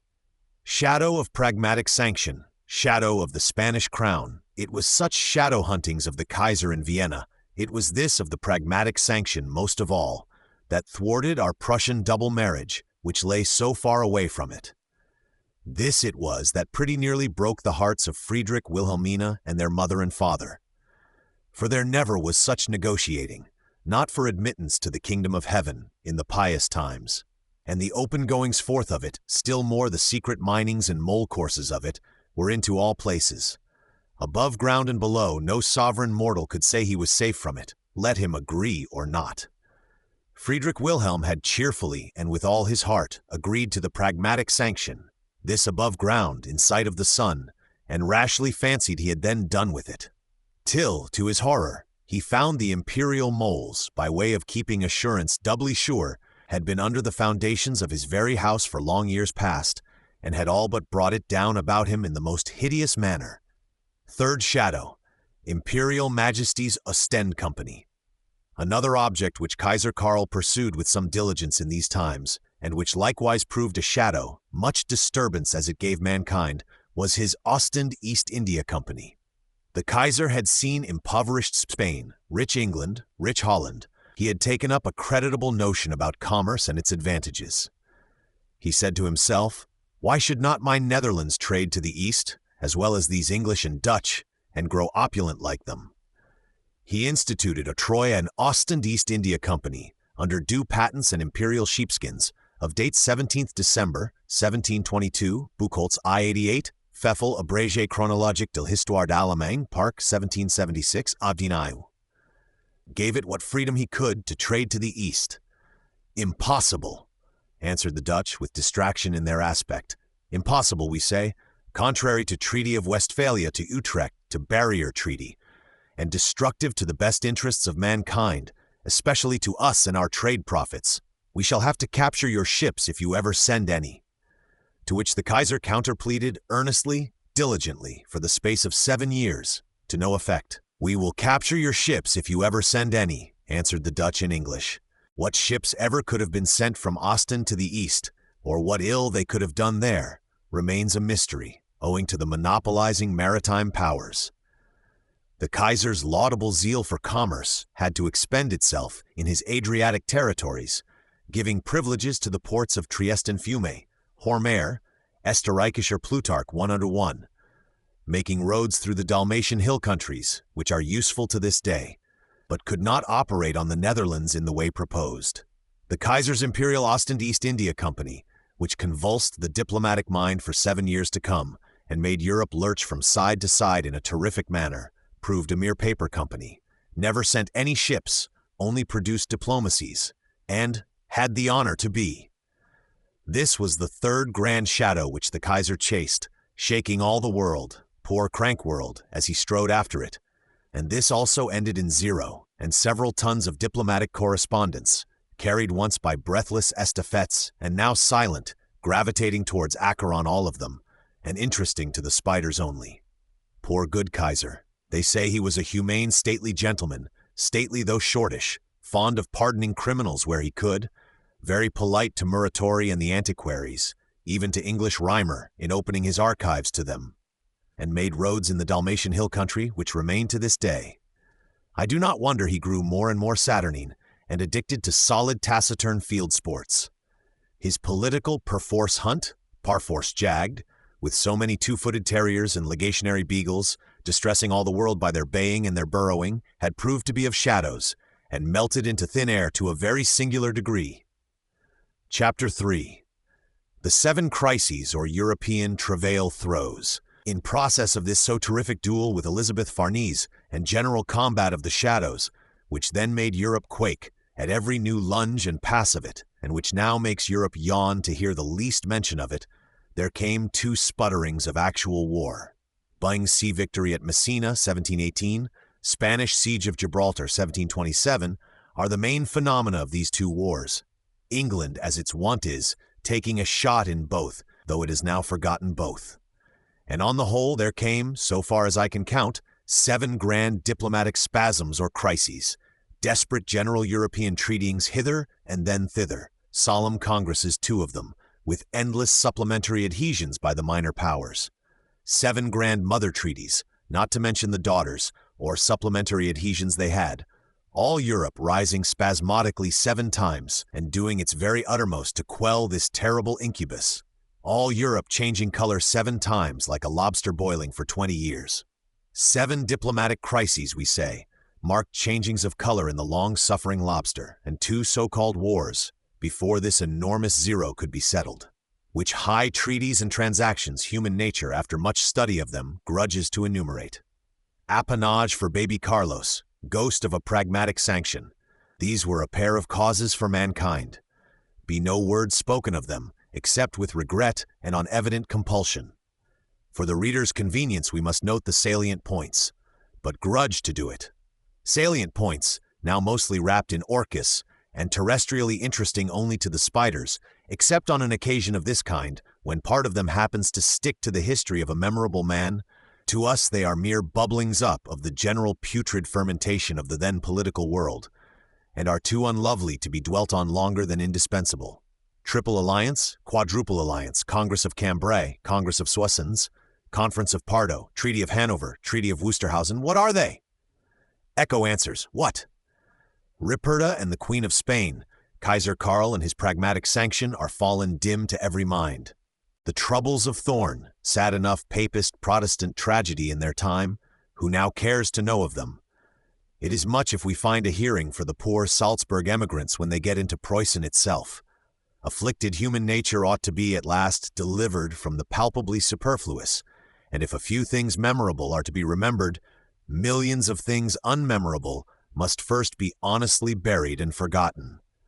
But to our affair, that of marking the chief bubblings up in the above-said universal putrid fermentation, so far as they concern us. Congress of Cambrai. We already saw Byng sea fighting in the Straits of Messina. That was part of Crisis Second, sequel in powder and ball of Crisis First, which had been in paper till then. The powers had interfered by triple, by quadruple alliance to quench the Spanish-Austrian duel about appanage for baby Carlos and a quantity of other shadows. Triple Alliance, 4th January 1717, was, we may say, when France, England, Holland laboriously sorted out terms of agreement between Kaiser and Termagant. Quadruple, 18th July 1718, was when Kaiser, after much coaxing, acceded as 4th party, and said gloomily, yes then.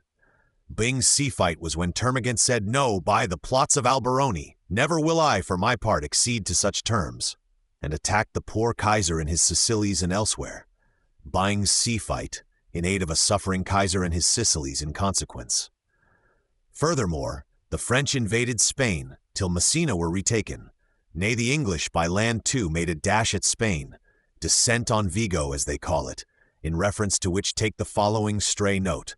That same year, 1719, year after Byng's sea fight, Messina just about recaptured, there took effect, planned by the vigorous Colonel Stanhope, our minister at Madrid, who took personal share in the thing, a descent on Vigo, sudden swoop down upon town and shipping in those Galician northwest regions, which was perfectly successful, Lord Cobham leading, and made much noise among mankind, filled all gazettes at that time, but now again is all fallen silent for us, except this one thrice insignificant point, that there was in it, in Handyside's regiment, a lieutenant of foot by name Sterne, who had left, with his poor wife at Plymouth, a very remarkable boy called Laurie, or Lawrence, known since that to all mankind.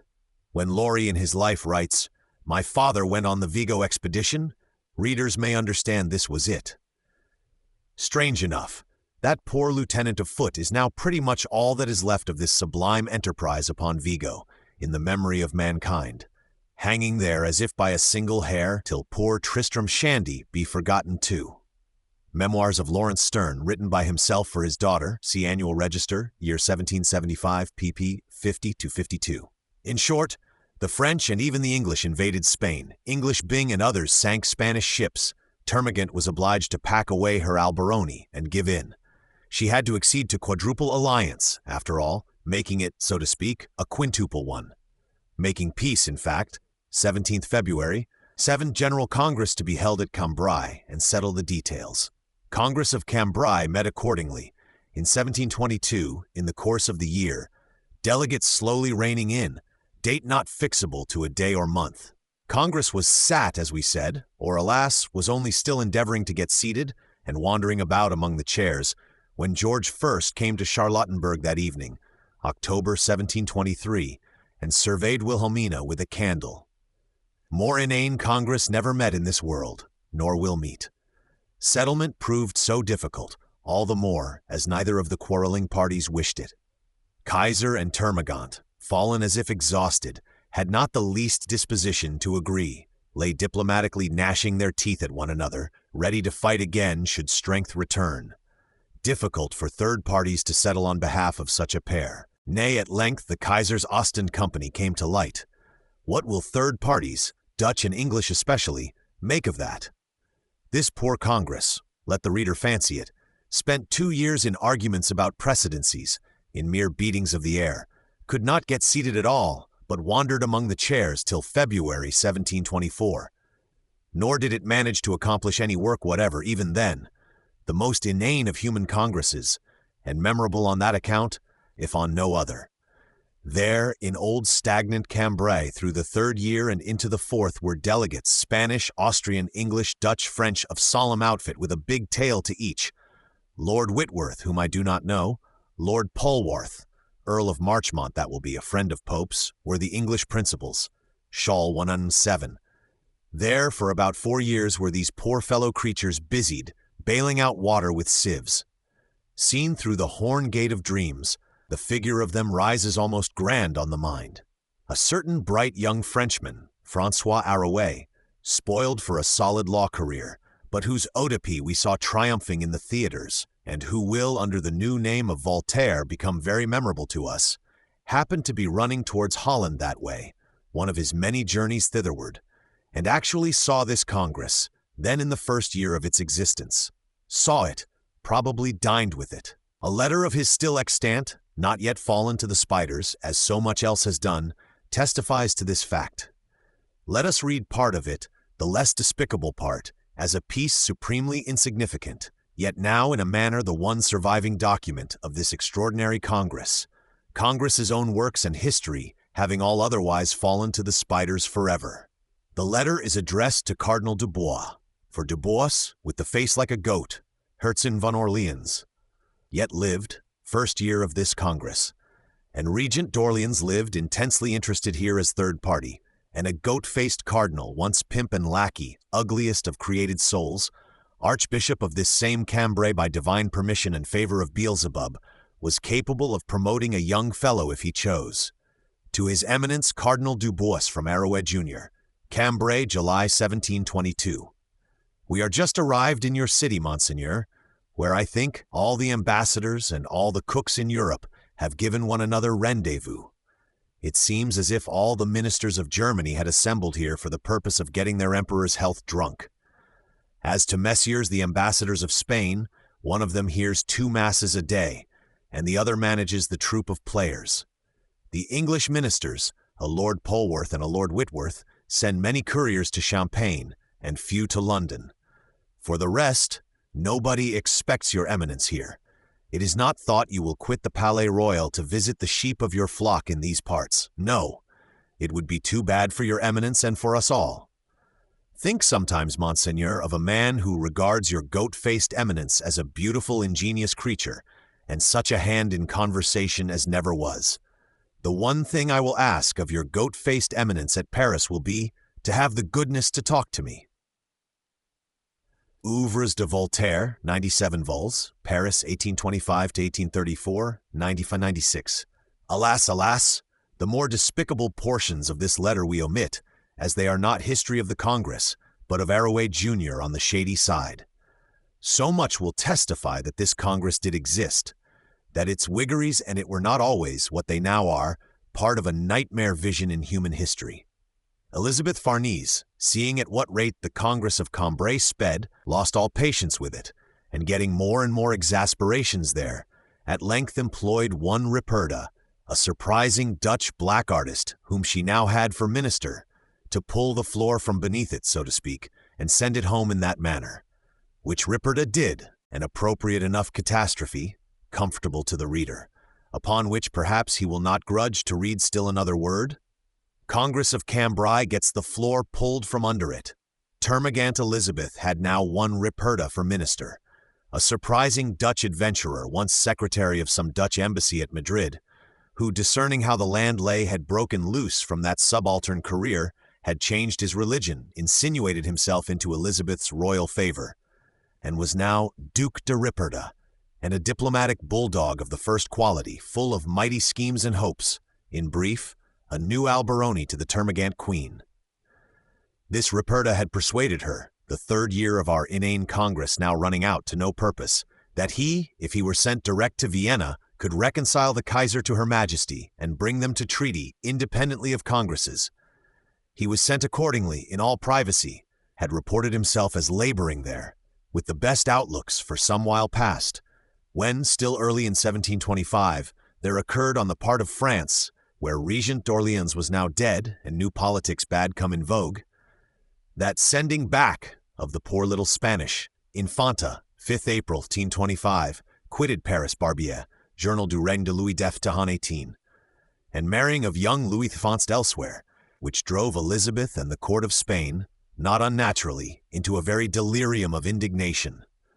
Why they sent the poor little lady home on those shocking terms?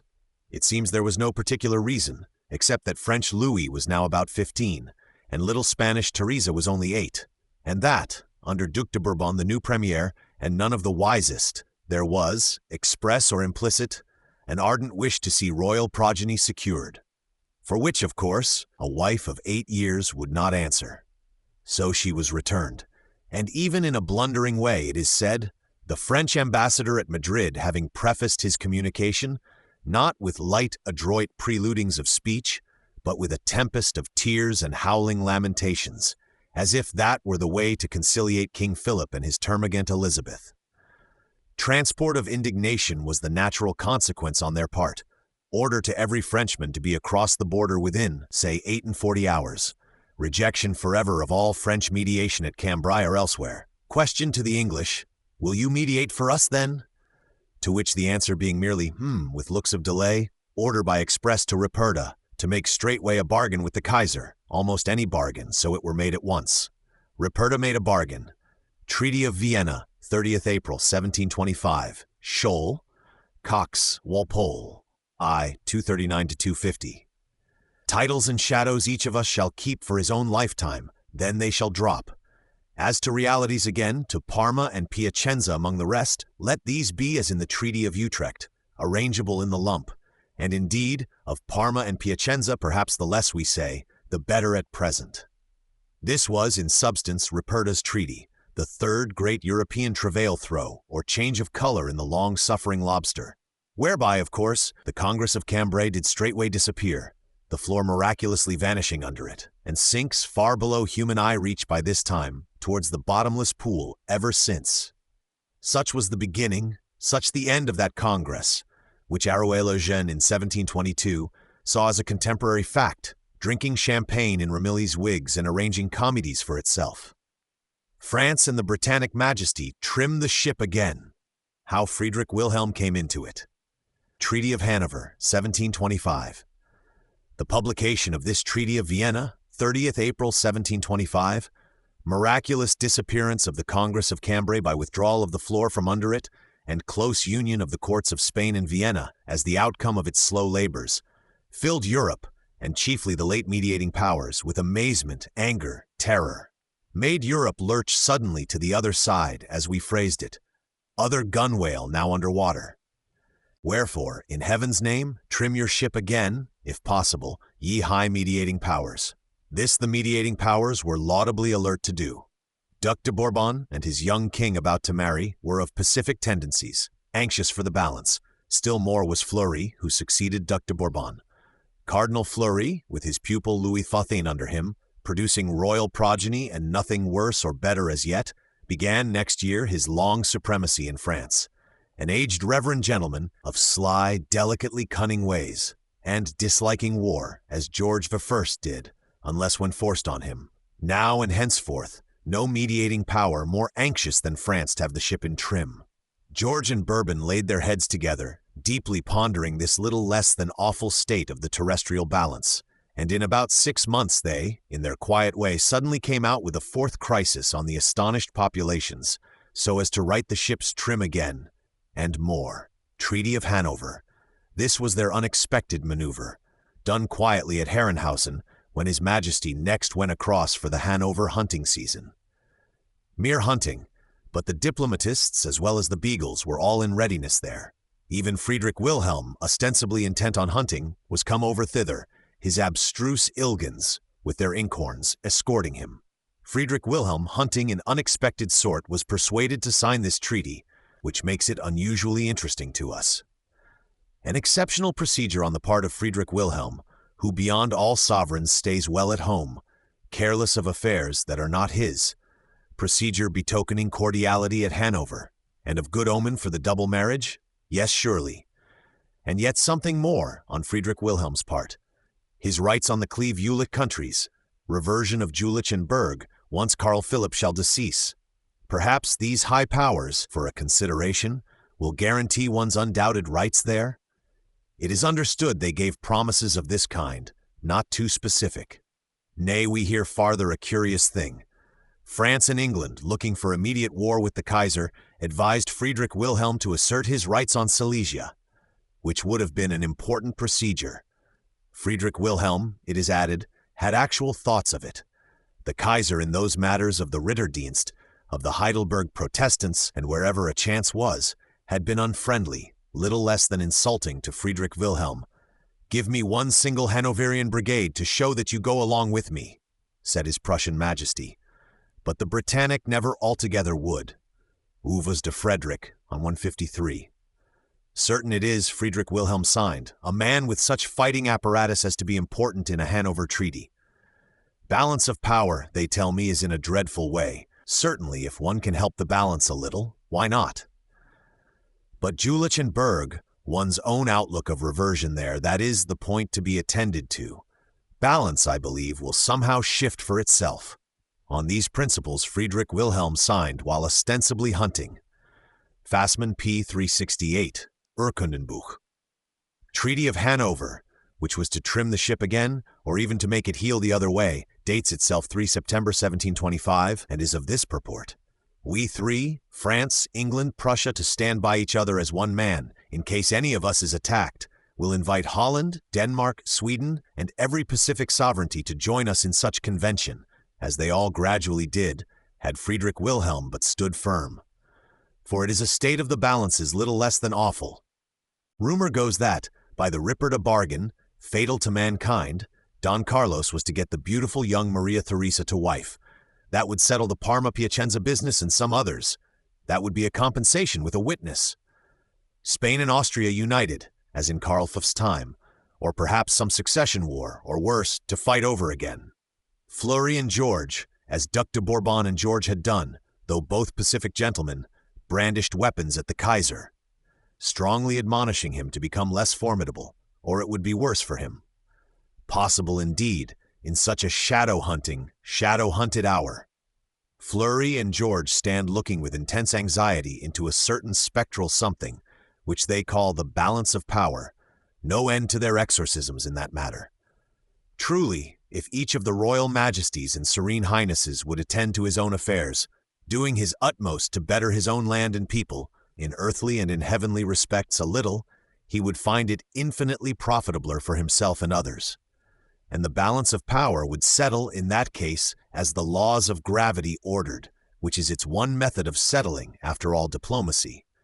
Fleury and George by their manifestoing, still more by their levying of men, George first shoveling out his English subsidies as usual, created deadly qualms in the Kaiser, who still found it unpleasant to admit Spanish garrisons in Parma, but found likewise his termagant friend inexorably positive on that score, and knew not what would become of him if he had to try fighting, and the sea powers refused him cash to do it. Hereby was the ship trimmed and more, ship now lurching to the other side again. George first goes subsidying Hessians, Danes, sounding manifestos, beating drums in an alarming manner, and the Kaiser, except it were in Russia, with the new Tsarina Catherine I, that brown little woman now become Tsarina, 8th February 1725. Treaty with Kaiser, 6th August 1726, went to nothing on her death, 11th May 1727. Finds no ally to speak of. An unlucky, spectre-hunted Kaiser, who, amid so many drums, manifestos, menaces, is now rolling eyes that witness everywhere considerable dismay. This is the fourth grand crisis of Europe, crisis or travail through of nature, bringing forth and unable to do it, baby Carlos's appanage and the pragmatic sanction. Fourth conspicuous change of color to the universal lobster, getting itself boiled on those sad terms for 20 years. For its sins we need not doubt, for its own long-continued cowardices, sloths and greedy follies, as well as those of Kaiser Karl. At this fourth change we will gladly leave the matter, for a time, much wishing it might be forever. Alas, as if that were possible to us. Meanwhile, let afflicted readers, looking before and after, readier to forget than to remember in such a case, accept this note or summary of all the 7 together by way of help. Travail throes of nature for baby Carlos Italian Appanage, 7 in number. 1. Triple Alliance, English, Dutch, French, 4th January 1717, saying, "Peace then, no Alberoni plotting, no duel fighting permitted." Same powers next year, proposing terms of agreement. Kaiser gloomily accepting them, which makes it Quadruple Alliance, 18th July 1718, Termagant indignantly refusing with attack on the Kaiser's Sicilies. First sputter of war, Bing's sea fight and the other pressures compelling Termagant. Peace, 26th January 1720. Congress of Cambrai to settle the appanage and other points. Congress of Cambrai, a weariness to gods and men, gets the floor pulled from under it, Ripperda's feet, 30th April 1725, so that Kaiser and Termagant stand ranked together, appanage wrapped in mystery, to the terror of mankind. 4. Treaty of Hanover, France, England, Prussia, 3rd of September 1725, restores the balances and more. War imminent. Prussia privately falls off, as we shall see. These first 4 lie behind us at this point, but there are 3 others still ahead which we cannot hope to escape altogether, namely, second sputter of war.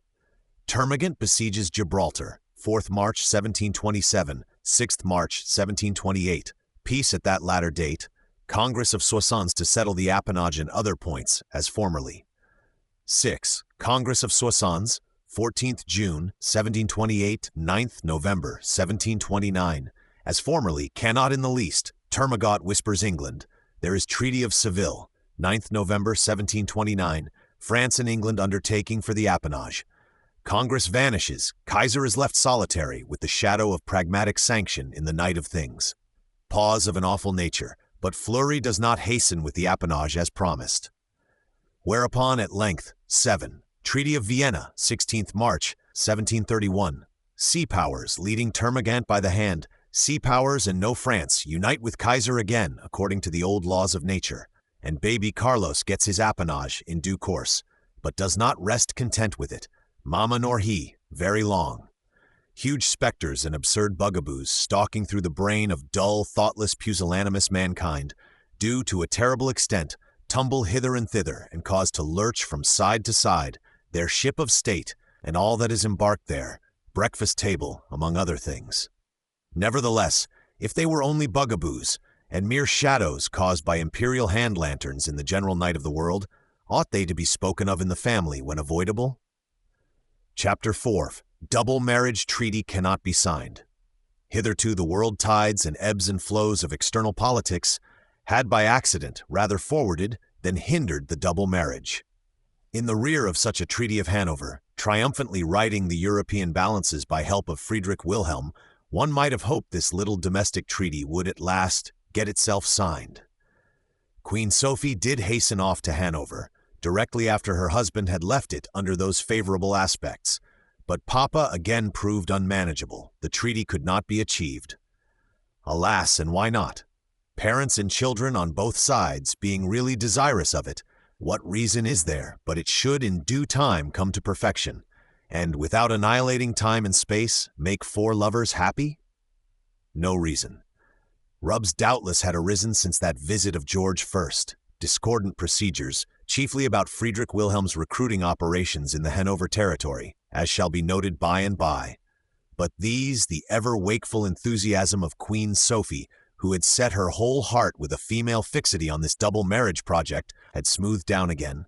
And now Papa and husband being so blessedly united in their world politics, why not sign the marriage treaty? Honored Majesty, Papa, why not?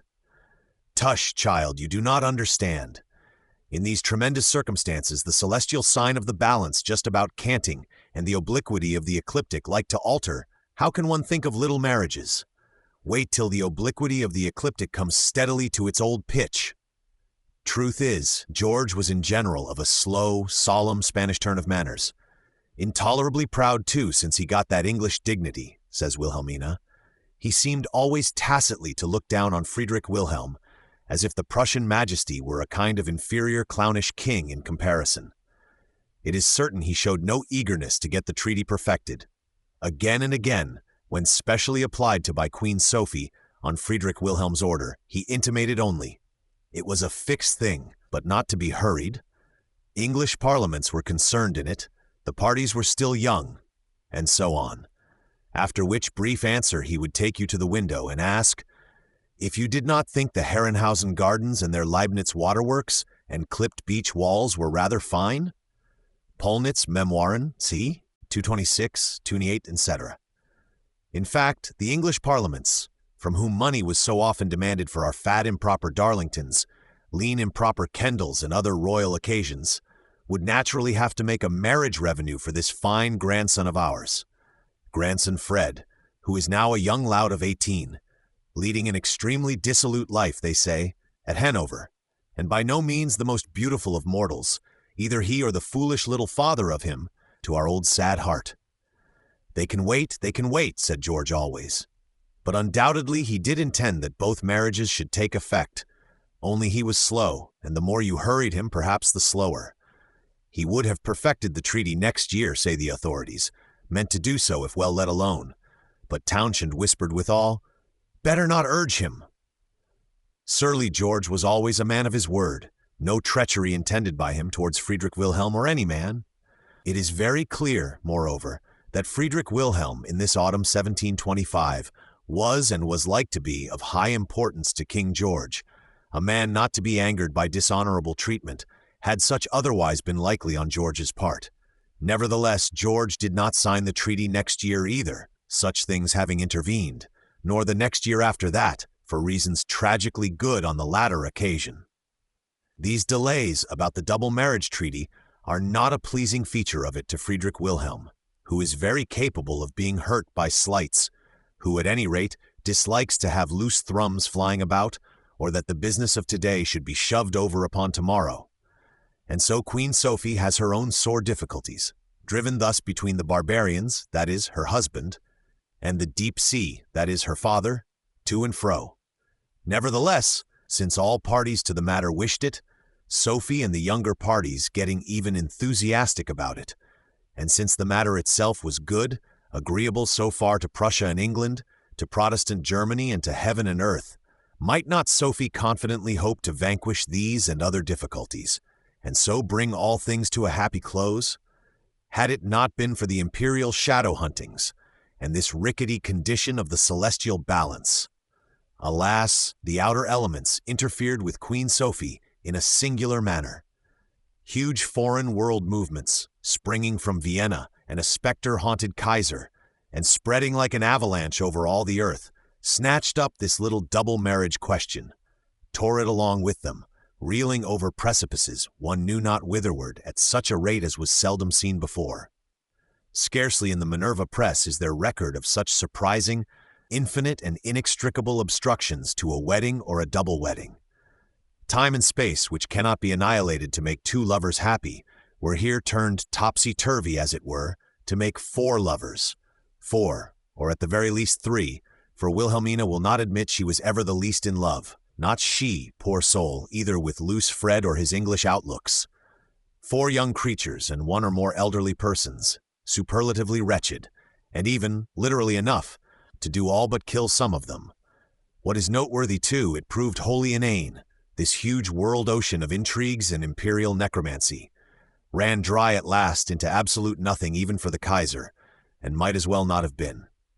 And mother and father, on the Prussian side, were driven to despair and pretty nearly to delirium by it, and our poor young Fritz got tormented, scourged, and throttled in body and in soul by it, till he grew to loathe the light of the sun, and in fact looked soon to have quitted said light at one stage of the business. We are now approaching Act Second of the double marriage, where Imperial Ordnance Master Graf von Seckendorf, a black artist of supreme quality, dispatched from Vienna on secret errand, crosses the palace esplanade at Berlin on a summer evening of the year 1726, and evokes all the demons on our little crown prince and those dear to him. We must first say something of an important step, shortly antecedent thereto, which occurred in the Crown Prince's educational course. Chapter 5. Crown Prince goes into the Potsdam Guards. Amid such commotion of the foreign elements and the domestic, an important change occurs in the Crown Prince's course of schooling. It is decided that, whatever be his progress in the speculative branches, it is time he should go into the army and practically learn soldiering. In his 14th year, 3d May 1725, Preuss I-26, 106, and Buch für Jedermann, a minor book of his, on the same subject, Berlin 1837, 13. Not long before the Treaty of Hanover, he was formally named captain by Papa in war council. Grenadier Guards, Potsdam Life Guards, to be the regiment, and next year he is nominated major, and a vacancy occurring, appointed to begin actual duty. It is on the 20th of August 1726 that he first leads out his battalion to the muster, on those terms. His age is not yet 15 by 4 months, a very tiny major among those Potsdam giants, but by rank we observe he rides, and his horse is doubtless of the due height. And so the tiny cadet drillings have ended. Long files of giants, splendent in gold lace and grenadier caps, have succeeded, and earnest work instead of mimic in that matter has begun. However it may have fared with his other school lessons, here now is a school form he is advanced to, in which there will be no resource but learning. Bad spelling might be overlooked by those that had charge of it. Bad drilling is not permissible on any terms. We need not doubt the Crown Prince did his soldier duty faithfully, and learned in every point the conduct of an officer. Penalty, as of Rhadamanthus, waited upon all failure there. That he liked it is by no means said. He much disliked it, and his disgusts were many, an airy young creature. And it was in this time, to give one instance, that shearing of his locks occurred, which was spoken of above, where the court chirurgist proved so merciful. To clog the winged psyche in ever-returning parade routine and military pipeclay, it seems very cruel. But it is not to be altered. In spite of one's disgusts, the dull work, to the last item of it, has daily to be done, which proved infinitely beneficial to the Crown Prince after all. Hereby, to his Athenian French elegancies, and airy promptitudes and brilliancies, there shall lie as basis an adamantine Spartanism and stoicism, very rare, but very indispensable for such a superstructure, well exemplified through after life in this Crown Prince. Of the Potsdam giants, as a fact, his regiment was the Potsdam Grenadier Guard, that unique giant regiment, of which the world has heard so much in a vague, half-mythical way. The giant regiment was not a myth, however, but a big-boned, expensive fact, tramping very hard upon the earth at one time, though now gone all to the ghostly state. As it was a class book, so to speak, of our Frederick's class book, printed in huge type for a certain branch of his schooling, the details of which are so dim, though the general outcome of it proved so unforgettable, readers, apart from their curiosity otherwise, may as well take a glimpse of it on this occasion. Vanished now and grown a giant phantom, the like of it hardly again to be in this world, and by accident, the very smallest figure ever ranked in it makes it memorable there. With a wise instinct, Friedrich Wilhelm had discerned that all things in Prussia must point towards his army, that his army was the heart and pith, the state being the tree, every branch and leaf bound after its sort to be nutritive and productive for the army's behoof.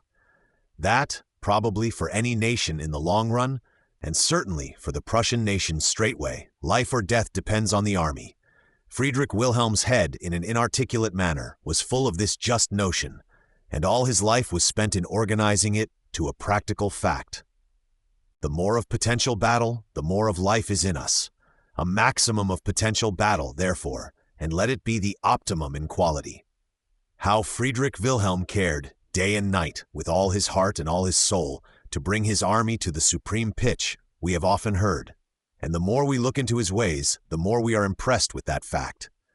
It was the central thing for him, all other things circulating towards it, deriving from it. No labor too great and none too little to be undergone for such an object. He watched over it like an Argus, with eyes that reached everywhere. Discipline shall be as exact as Euclid. Short of perfection, we do not stop. Discipline and ever better discipline, enforcement of the rule in all points, improvement of the rule itself where possible, were the great drill sergeant's continual care. Daily had some loop fallen, which might have gone raveling far enough, but daily was he there to pick it up again and keep the web unrent and solidly progressive. We said it was the poetic ideal of Friedrich Wilhelm, who is a dumb poet in several particulars, and requires the privileges of genius from those that read his dumb poem. It must be owned he rises into the fantastic here and there, and has crotchets of ultra-perfection for his army, which are not rational at all, crotchets that grew ever madder the farther he followed them. This Lifeguard regiment of foot, for instance, in which the Crown Prince now is, Friedrich Wilhelm got it in his father's time, no doubt a regiment then of fair qualities, and he has kept drilling it, improving it, as poets polish stanzas unweariedly ever since. And see now what it has grown to. A Potsdam giant regiment, such as the world never saw before or since. 3 battalions of them, 2 always here at Potsdam doing formal lifeguard duty, the 3rd at Brandenburg on drill, 800 to the battalion, 2,400 sons of Anak in all. Sublime enough, hugely perfect to the royal eye, such a mass of shining giants, in their long-drawn regularities and mathematical maneuverings, like some streak of Promethean lightning, realized here at last in the vulgar dusk of things. Truly, they are men supreme in discipline, in beauty of equipment, and the shortest man of them rises, I think, towards 7 feet. Some are nearly 9 feet high. Men from all countries, 100 and odd, come annually, as we saw from Russia, a very precious windfall. The rest have been collected, crimped, purchased out of every European country, at enormous expense, not to speak of other trouble to His Majesty. James Kirkman, an Irish recruit of good inches, cost him £1,200 before he could be got inveigled, shipped and brought safe to hand. The documents are yet in existence. Forster, Handbuch der Geschichte, Geography and Statistik des Preußischen Reichs, Berlin, 1820, IV 130-132, not in a very lucid state, and the portrait of this Irish fellow citizen himself, who is by no means a beautiful man. Indeed, they are all portrayed. All the privates of this distinguished regiment are, if anybody cared to look at them. Radivanov from Moscow seems of far better bone than Kirkman, though still more stolid of aspect. One Homan, a born Prussian, was so tall, you could not, though yourself tall, touch his bare crown with your hand.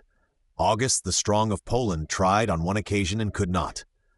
Before Homan turned up, there had been Jonas the Norwegian blacksmith, also a dreadfully tall monster. Giant Macdall, who was to be married, no consent asked on either side, to the tall young woman, which latter turned out to be a decrepit old woman. All jest books know the myth. He also was an Irish giant, his name probably Dowall. Forster Preußens Helden im Krieg und Frieden, Berlin L848, I. 531. No date to the story, no evidence what grain of truth may be in it. This Homan was now Fugelman as we have named it, leader of the file, the tallest of the regiment, a very mountain of pipe-clayed flesh and bone. Here, in reference to one other of those poor giants, is an anecdote from Fassmann, who is very full on this subject of the giants. Abstruse historical Fassmann, often painfully cited by us. A most small anecdote, but then an indisputably certain one, which brings back to us, in a strange way, the vanished time and its populations, as the poorest authentic wooden Lucifer may do, kindling suddenly and peopling the void night for moments to the seeing eye.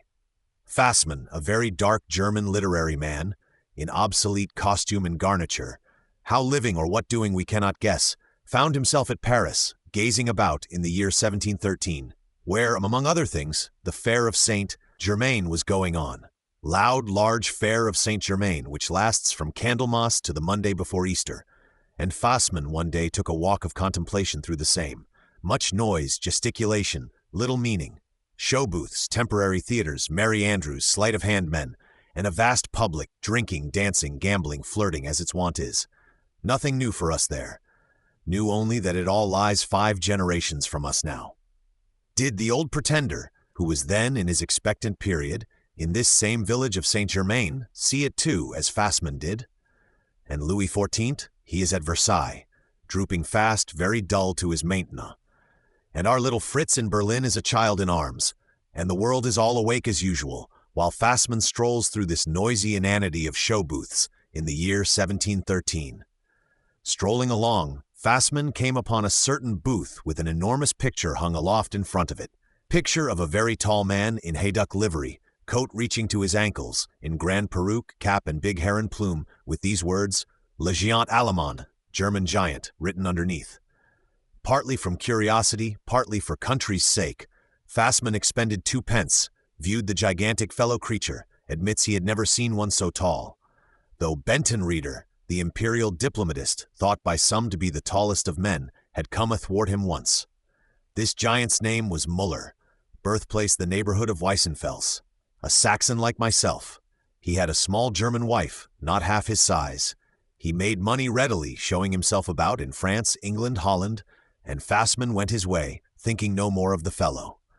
But now, continues Fassmann, coming to Potsdam, 13 years after, in the spring of 1726, by His Majesty's order, in fact, to read the newspapers to His Majesty and be generally useful, chiefly in the Tobacco College, as we shall discover. What was my surprise to find this same Géant Allemand of Saint Germain ranked among the King's Grenadiers. No doubt of the identity. I renewed acquaintance with the man. His little German wife was dead, but he had got an English one instead, an uncommonly shifty creature. They had a neat little dwelling house, as most of the married giants had, near the palace. Here the wife sold beer, brandy not permissible on any terms, and lodged travelers. I myself have lodged there on occasion. In the course of some years, the man took swelling in the legs, good for nothing as a grenadier, and was like to fall heavy on society. But no, his little wife snatched him up, easily getting his discharge, carried him over with her to England, where he again became a show giant, and they were doing very well when last heard of, in the country wakes of George II's early time. And that is the real biography of one Potsdam giant by a literary gentleman who had lodged with him on occasion. Fassmann, pp. 723, 730.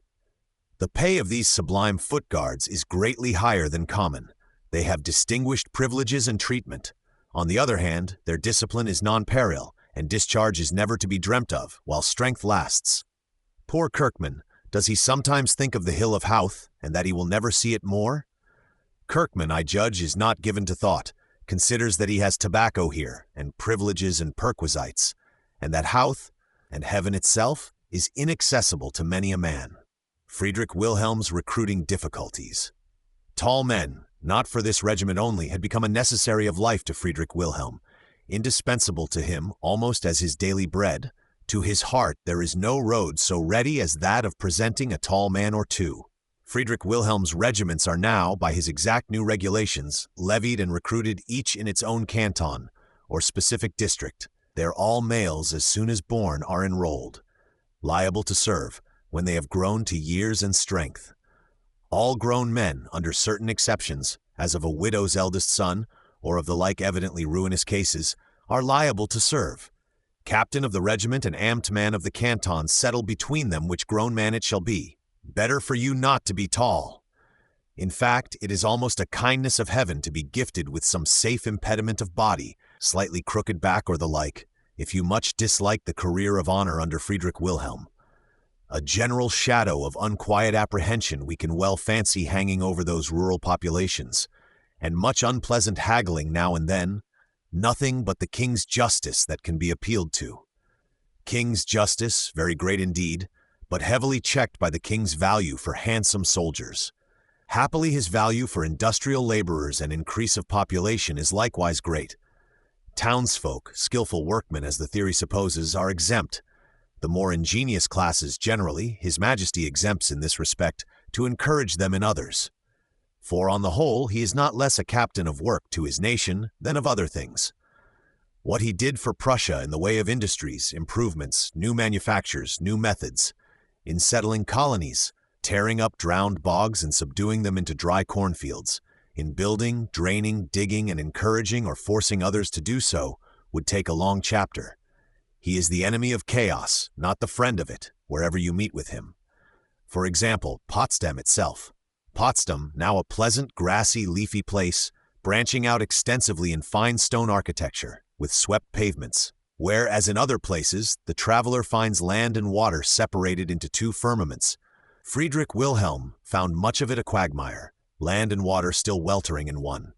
In these very years, his cuttings, embankments, buildings, pile drivings there are enormous, and his perseverance needs to be invincible. For instance, looking out, one morning after heavy rain, upon some extensive anti-quagmire operations and strong pile drivings, he finds half a furlong of his latest heavy piling clean gone. What in the world has become of it? Pooh! The swollen lake has burst it topsy-turvy, and it floats yonder, bottom uppermost, a half furlong of distracted liquid peat. Whereat His Majesty gave a loud laugh, says Bielfeld, Baron de Bielfeld, Lettres Familières, 2nd edition, Allied to 1767, I-31, and commenced anew. The piles now stand firm enough like the rest of the earth's crust, and carry strong ashlar houses and umbrageous trees for mankind. And trivial mankind can walk in clean pumps there, shuddering or sniggering at Friedrich Wilhelm, as their humor may be. No danger of this canton system of recruitment to the more ingenious classes, who could do better than learn drill. Nor, to say truth, does the poor clayey peasant suffer from it, according to his apprehensions. Often, perhaps, could he count profit and loss, he might find himself a gainer. The career of honor turns out to be, at least, a career of practical stoicism and Spartanism, useful to any peasant or to any prince. Cleanliness, of person and even of mind, fixed rigor of method, sobriety, frugality, these are virtues worth acquiring. Sobriety in the matter of drink is much attended to here. His Majesty permits no distillation of strong waters in Potsdam, or within so many miles, Fassmann 28. Nor is sale of such allowed, except in the most intensely select manner.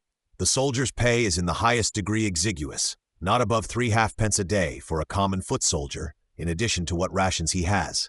But it is found adequate to its purpose, too. Supports the soldier in sound health, vigorously fit for his work, into which points His Majesty looks with his own eyes, and will admit no dubiety. Often, too, if not already oftenest, as it ultimately grew to be, the peasant soldier gets home for many months of the year, a soldier plowman, and labors for his living in the old way. His captain, it is one of the captain's perquisites, who is generally a veteran of 50 with a long Spartan training, before he gets so high, pockets the pay of all these furloughs, supernumerary to the real work of the regiment, and has certain important furnishings to yield in return. At any rate, enrollment in time of peace cannot fall on many. 3 or 4 recruits in the year, to replace vacancies, will carry the canton through its crisis. For we are to note withal, the third part of every regiment can, and should by rule, consist of foreigners, men not born Prussians. These are generally men levied in the imperial free towns, in the Reich, or Empire as they term it.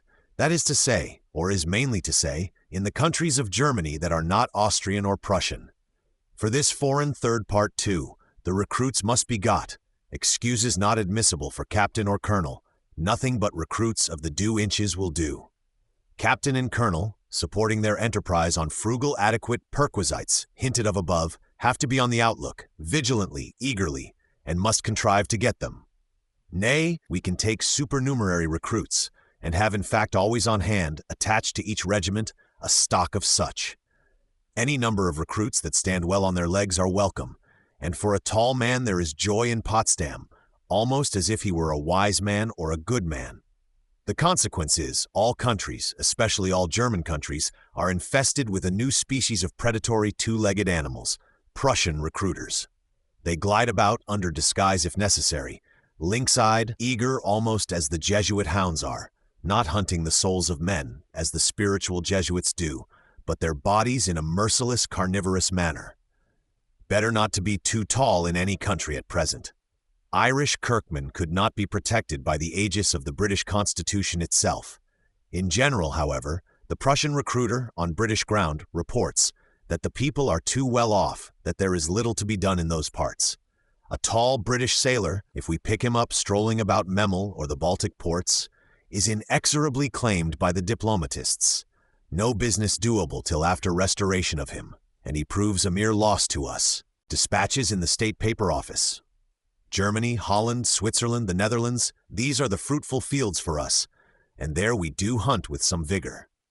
For example, in the town of Jülich, there lived and worked a tall young carpenter. One day a well-dressed, positive-looking gentleman, Baron von Hompesch, the records name him, enters the shop, wants a stout chest with lock on it for household purposes. Must be of such and such dimensions, 6 feet 6 in length especially, and that is an indispensable point. In fact, it will be longer than yourself, I think, Herr Zimmermann. What is the cost? When can it be ready? Cost, time, and the rest are settled. A right stout chest, then, and see you don't forget the size. If too short, it will be of no use to me. Mavol! Gewiss! And the positive-looking, well-clad gentleman goes his ways. At the appointed day he reappears. The chest is ready, we hope, an unexceptionable article. Too short, as I dreaded, says the positive gentleman. Nay, your honor, says the carpenter, I am certain it is 6 feet 6, and takes out his foot rule. Shaw, it was to be longer than yourself. Well, it is. No, it isn't. The carpenter, to end the matter, gets into his chest, and will convince any and all mortals. No sooner is he in, rightly flat, than the positive gentleman, a Prussian recruiting officer in disguise, slams down the lid upon him, locks it, whistles in 3 stout fellows, who pick up the chest, gravely walk through the streets with it, open it in a safe place, and find horrible to relate, the poor carpenter dead, choked by want of air in this frightful middle passage of his. Forster, 305-306, Polnitz, he, 518-519. Name of the town is given, Jülich as above, date not, and if the thing had been only a popular myth, is it not a significant one? But it is too true. The tall carpenter lay dead, and Hompesch got imprisoned for life by the business. Burgermeisters of small towns have been carried off, in one case a rich merchant in Magdeburg, whom it cost a large sum to get free again. Stenzel, 356. Prussian recruiters hover about barracks, parade grounds in foreign countries, and if they see a tall soldier, the Dutch have had instances, and are indignant at them, will persuade him to desert, to make for the country where soldier merit is understood, and a tall fellow of parts will get his pair of colors in no time. But the highest stretch of their art was probably that done on the Austrian ambassador, tall Herr von Bentenrieder, tallest of diplomatists, whom Fassmann, till the fair of Saint Germain, had considered the tallest of men. Bentenrieder was on his road as Kaiser's ambassador to George I, in those Congress of Cambrai times, serenely journeying on, when, near by Halberstadt, his carriage broke. Carriage takes some time in mending. The tall diplomatic Herr walks on, will stretch his long legs, catch a glimpse of the town withal, till they get it ready again. And now, at some guardhouse of the place, a Prussian officer inquires, not too reverently of a nobleman without carriage, "Who are you?" "Well," answered he smiling, "I am Botschafter, message-bearer from his Imperial Majesty. And who may you be that ask?" "To the guardhouse with us," whither he is marched accordingly. "Kaiser's messenger, why not?" Being a most tall, handsome man, this Kaiser's Botschafter, striding along on foot here, the guardhouse officials have decided to keep him, to teach him Prussian drill exercise, and are thrown into a singular quandary when his valets and suite come up, full of alarm dissolving into joy, and call him Excellenz. Polnitz, 209. Tall Herr von Bentenrieder accepted the prostrate apology of these guardhouse officials. But he naturally spoke of the matter to George I, whose patience, often fretted by complaints on that head, seems to have taken fire at this transcendent instance of Prussian insolency. In consequence of this adventure, he commenced, says Polnitz, a system of decisive measures, of reprisals even, and of altogether peremptory minatory procedures, to clear Hanover of this nuisance, and to make it cease in very fact, and not in promise and profession merely. These were the first rubs Queen Sophie met with in pushing on the double marriage, and sore rubs they were, though she at last got over them, coming on the back of that fine Charlottenburg visit almost within year and day, and directly in the teeth of such friendly aspects and prospects. This conduct on the part of His Britannic Majesty much grieved and angered Friedrich Wilhelm, and in fact involved him in considerable practical troubles, for it was the signal of a similar set of loud complaints and menacing remonstrances, with little twinges of fulfillment here and there, from all quarters of Germany, a tempest of trouble and public indignation rising everywhere, and raining in upon Friedrich Wilhelm and this unfortunate hobby of his. No writing of one's poor hobby in peace henceforth. Friedrich Wilhelm always answered, what was only superficially the fact, that he knew nothing of these violences and acts of ill neighborship. He, a just king, was sorrier than any man to hear of them, and would give immediate order that they should end. But they always went on again, much the same, and never did end. I am sorry a just king, led astray by his hobby, answers thus what is only superficially the fact. But it seems he cannot help it.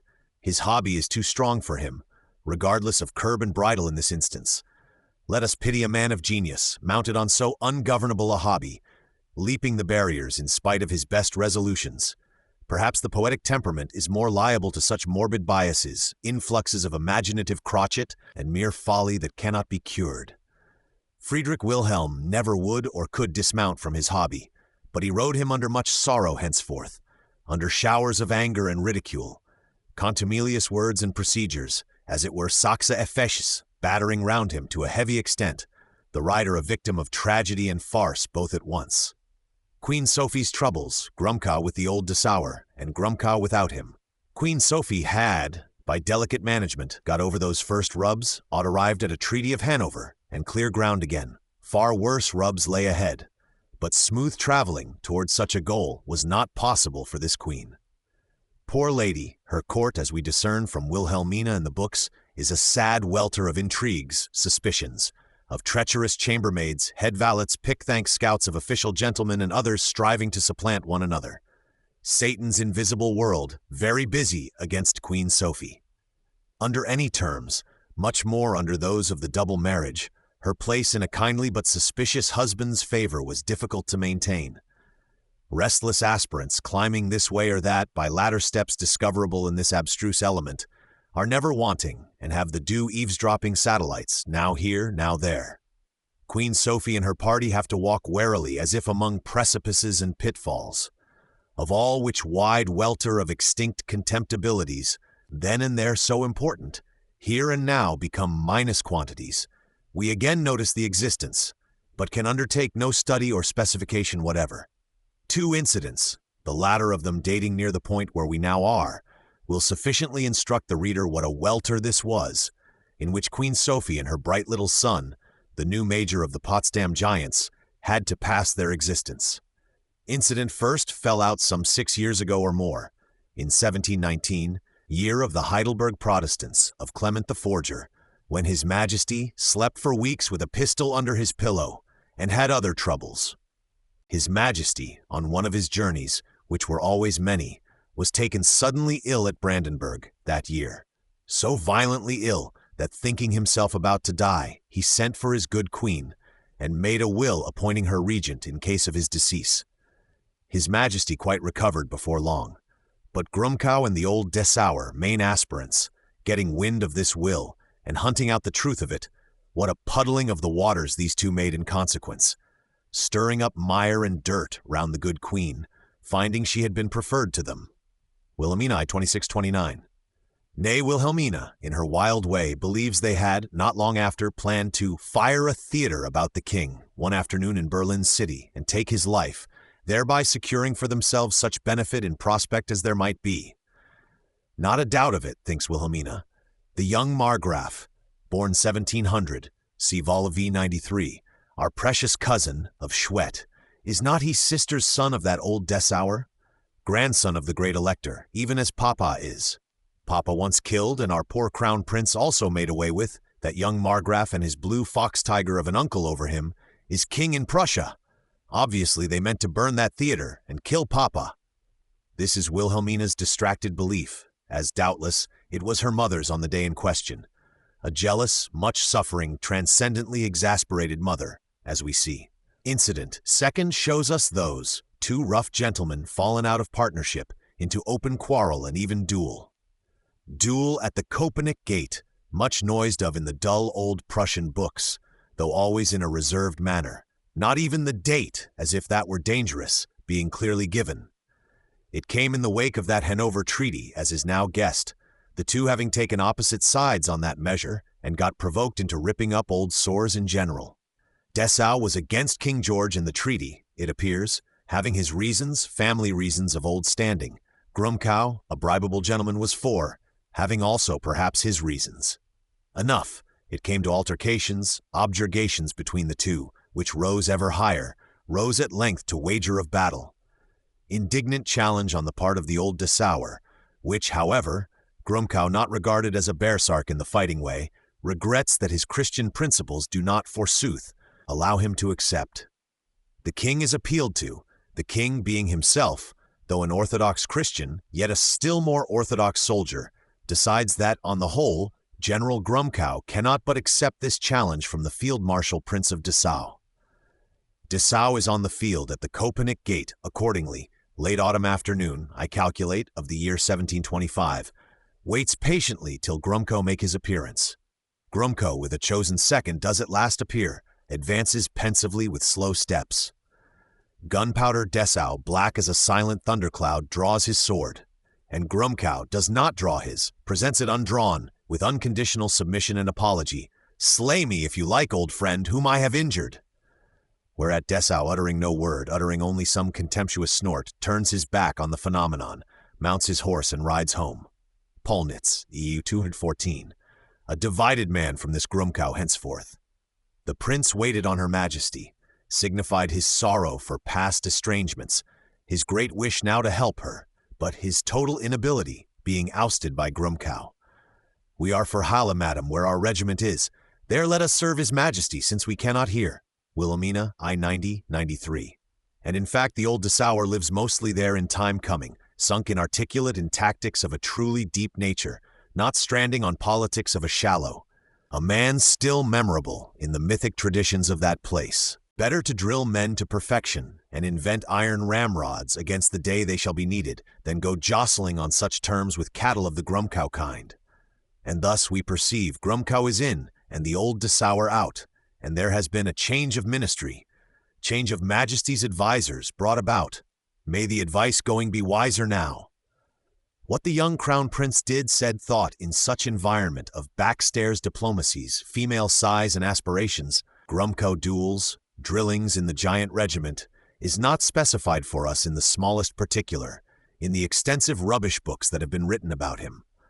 Ours is to indicate that such environment was, how a lively soul, acted on by it, did not fail to react, chameleon-like taking color from it, and contrariwise taking color against it, must be left to the reader's imagination.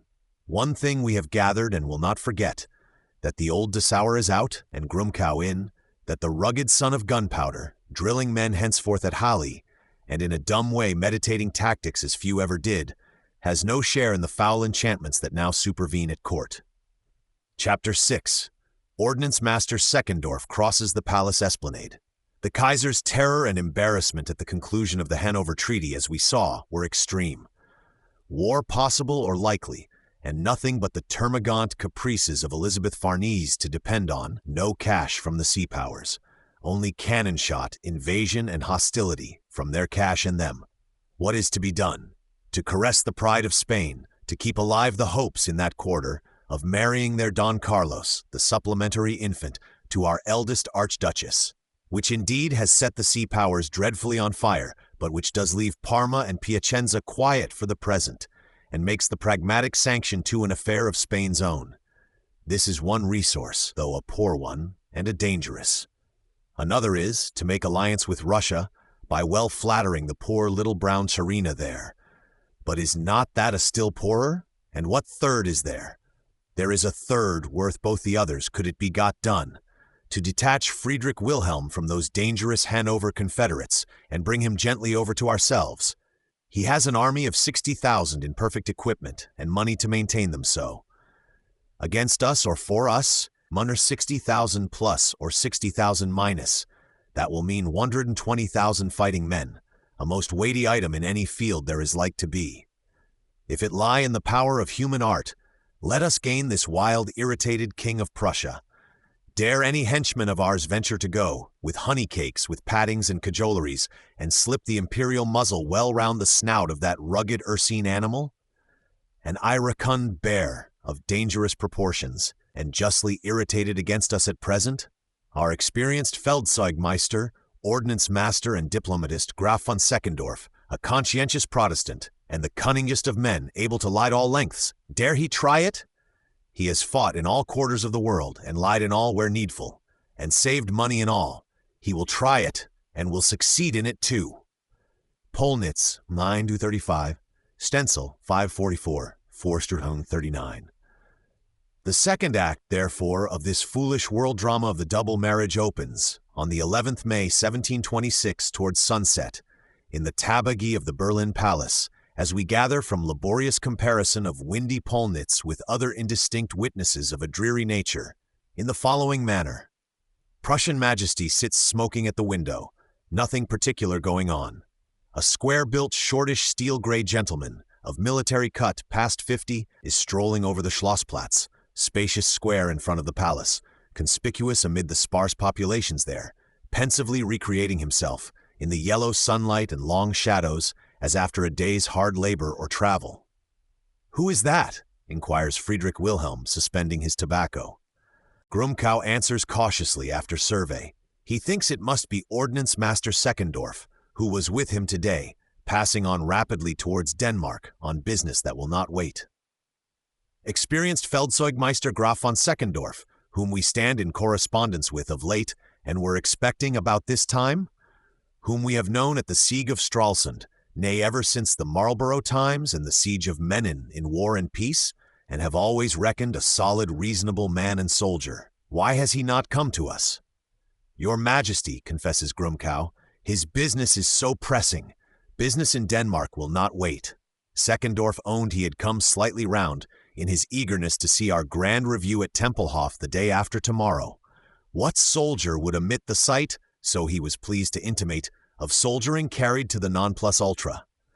But he hoped to do it quite incognito among the general public, and then to be at the gallop again, not able to have the honor of paying his court at this time.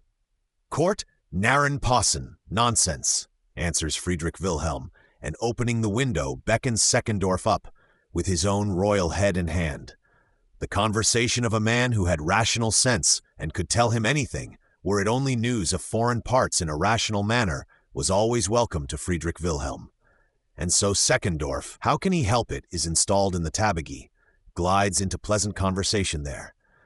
A captivating talker, solid for religion, for the rights of Germany against intrusive French and others, such insight, orthodoxy, sense and ingenuity, pleasant to hear, and all with the due quantity of oil, though he both snuffles and lisps, and has privately, in case of need, a capacity of lying. For he curiously distills you any lie in his religious alembics, till it become tolerable to his conscience, or even palatable, as elixirs are, Capacity of double distilled lying, probably the greatest of his day. Seckendorf assists at the Grand Review, 13th May 1726, witnesses with unfeigned admiration the non plus ultra of maneuvering, and in fact the general management, military and other, of this admirable king.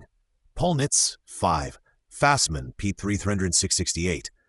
Seckendorf, no question of it, will do his Denmark business swiftly then, since your majesty is pleased so to wish. Seckendorf, sure enough, will return swiftly to such a king, whose familiar company, vouchsafed him in this noble manner, he likes.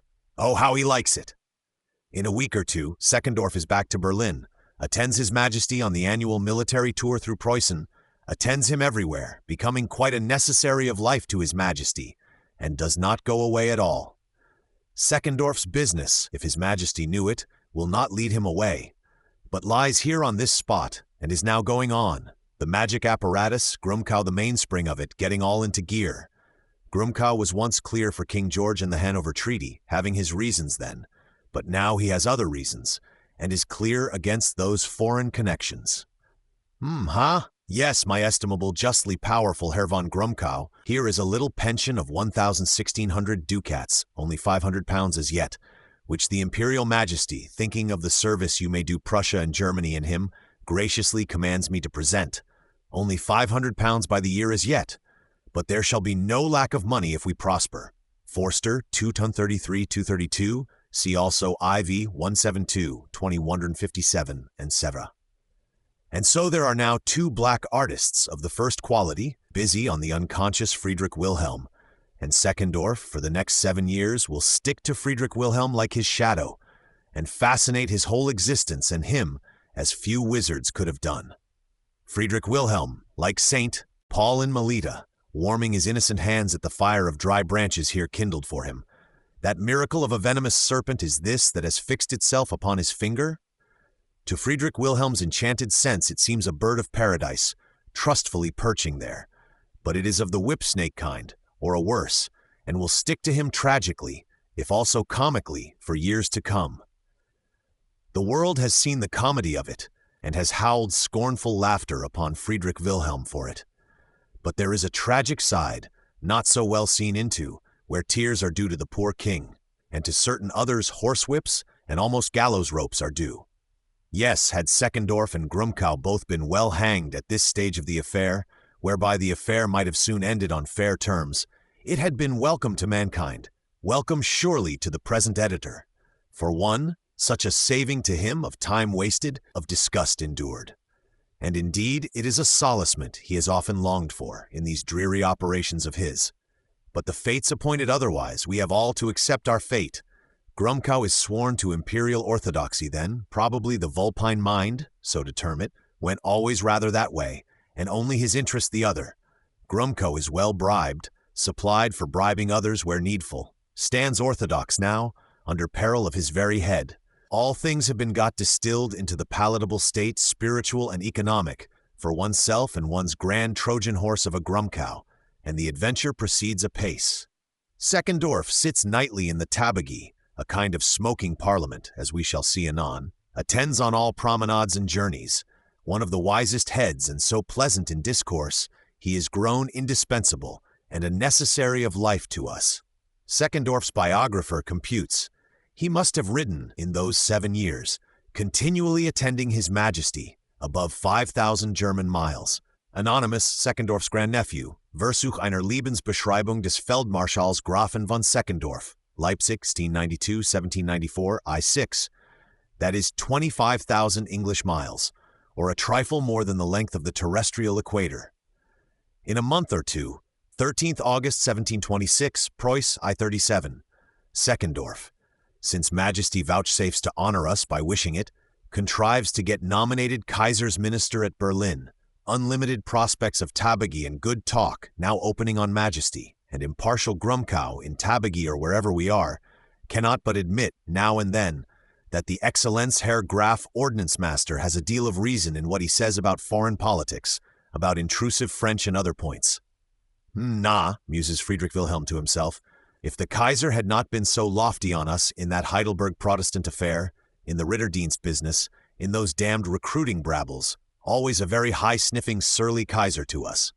For in fact, the Kaiser has, all along, used Friedrich Wilhelm bitterly ill, and contemplates no better usage of him, except in show.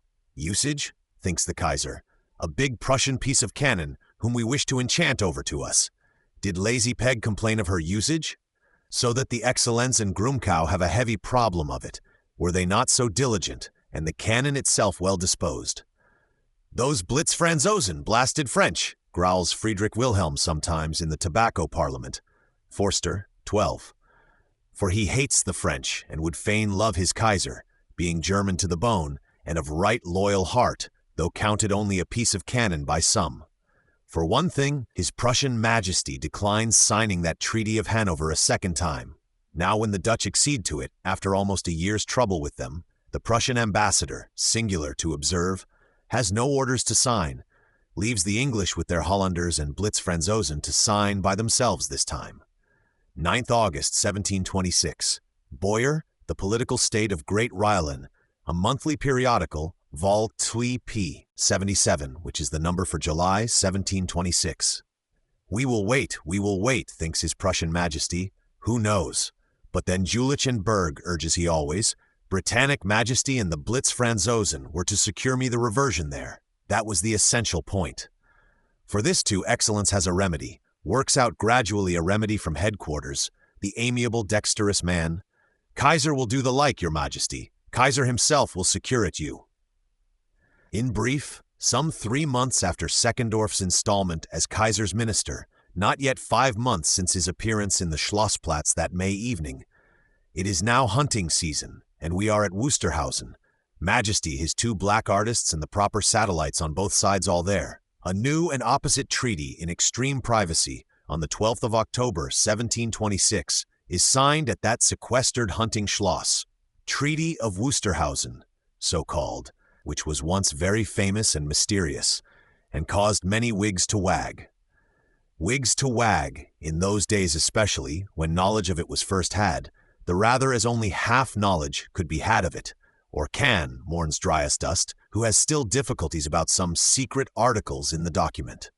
Buchholz, courage, my friend, they are now of no importance to any creature.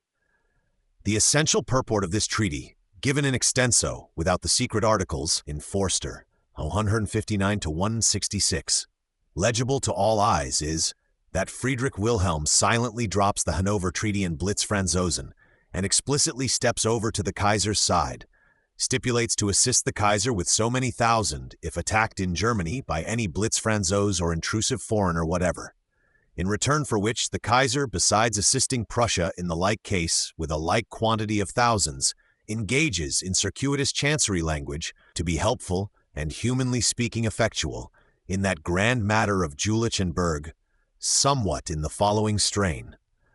To our imperial mind it does appear the King of Prussia has manifest right to the succession in Jülich and Berg, right grounded on Express 1624, not to speak of deeds subsequent.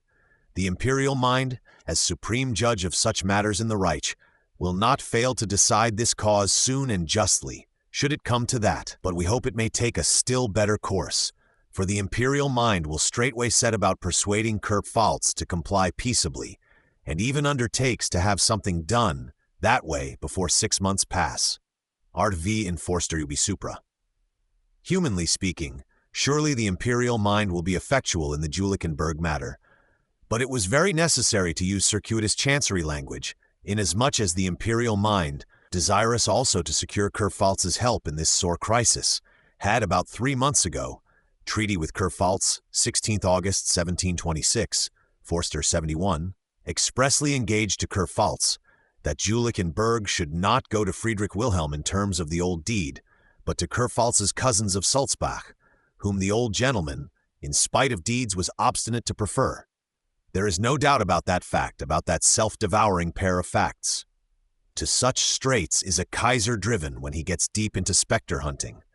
This is the once famous, now forgotten, Treaty of Wusterhausen, 12th October 1726, which proved so consolatory to the Kaiser in that dread crisis of his spectre hunt, and the effects of which are very visible in this history, if nowhere else.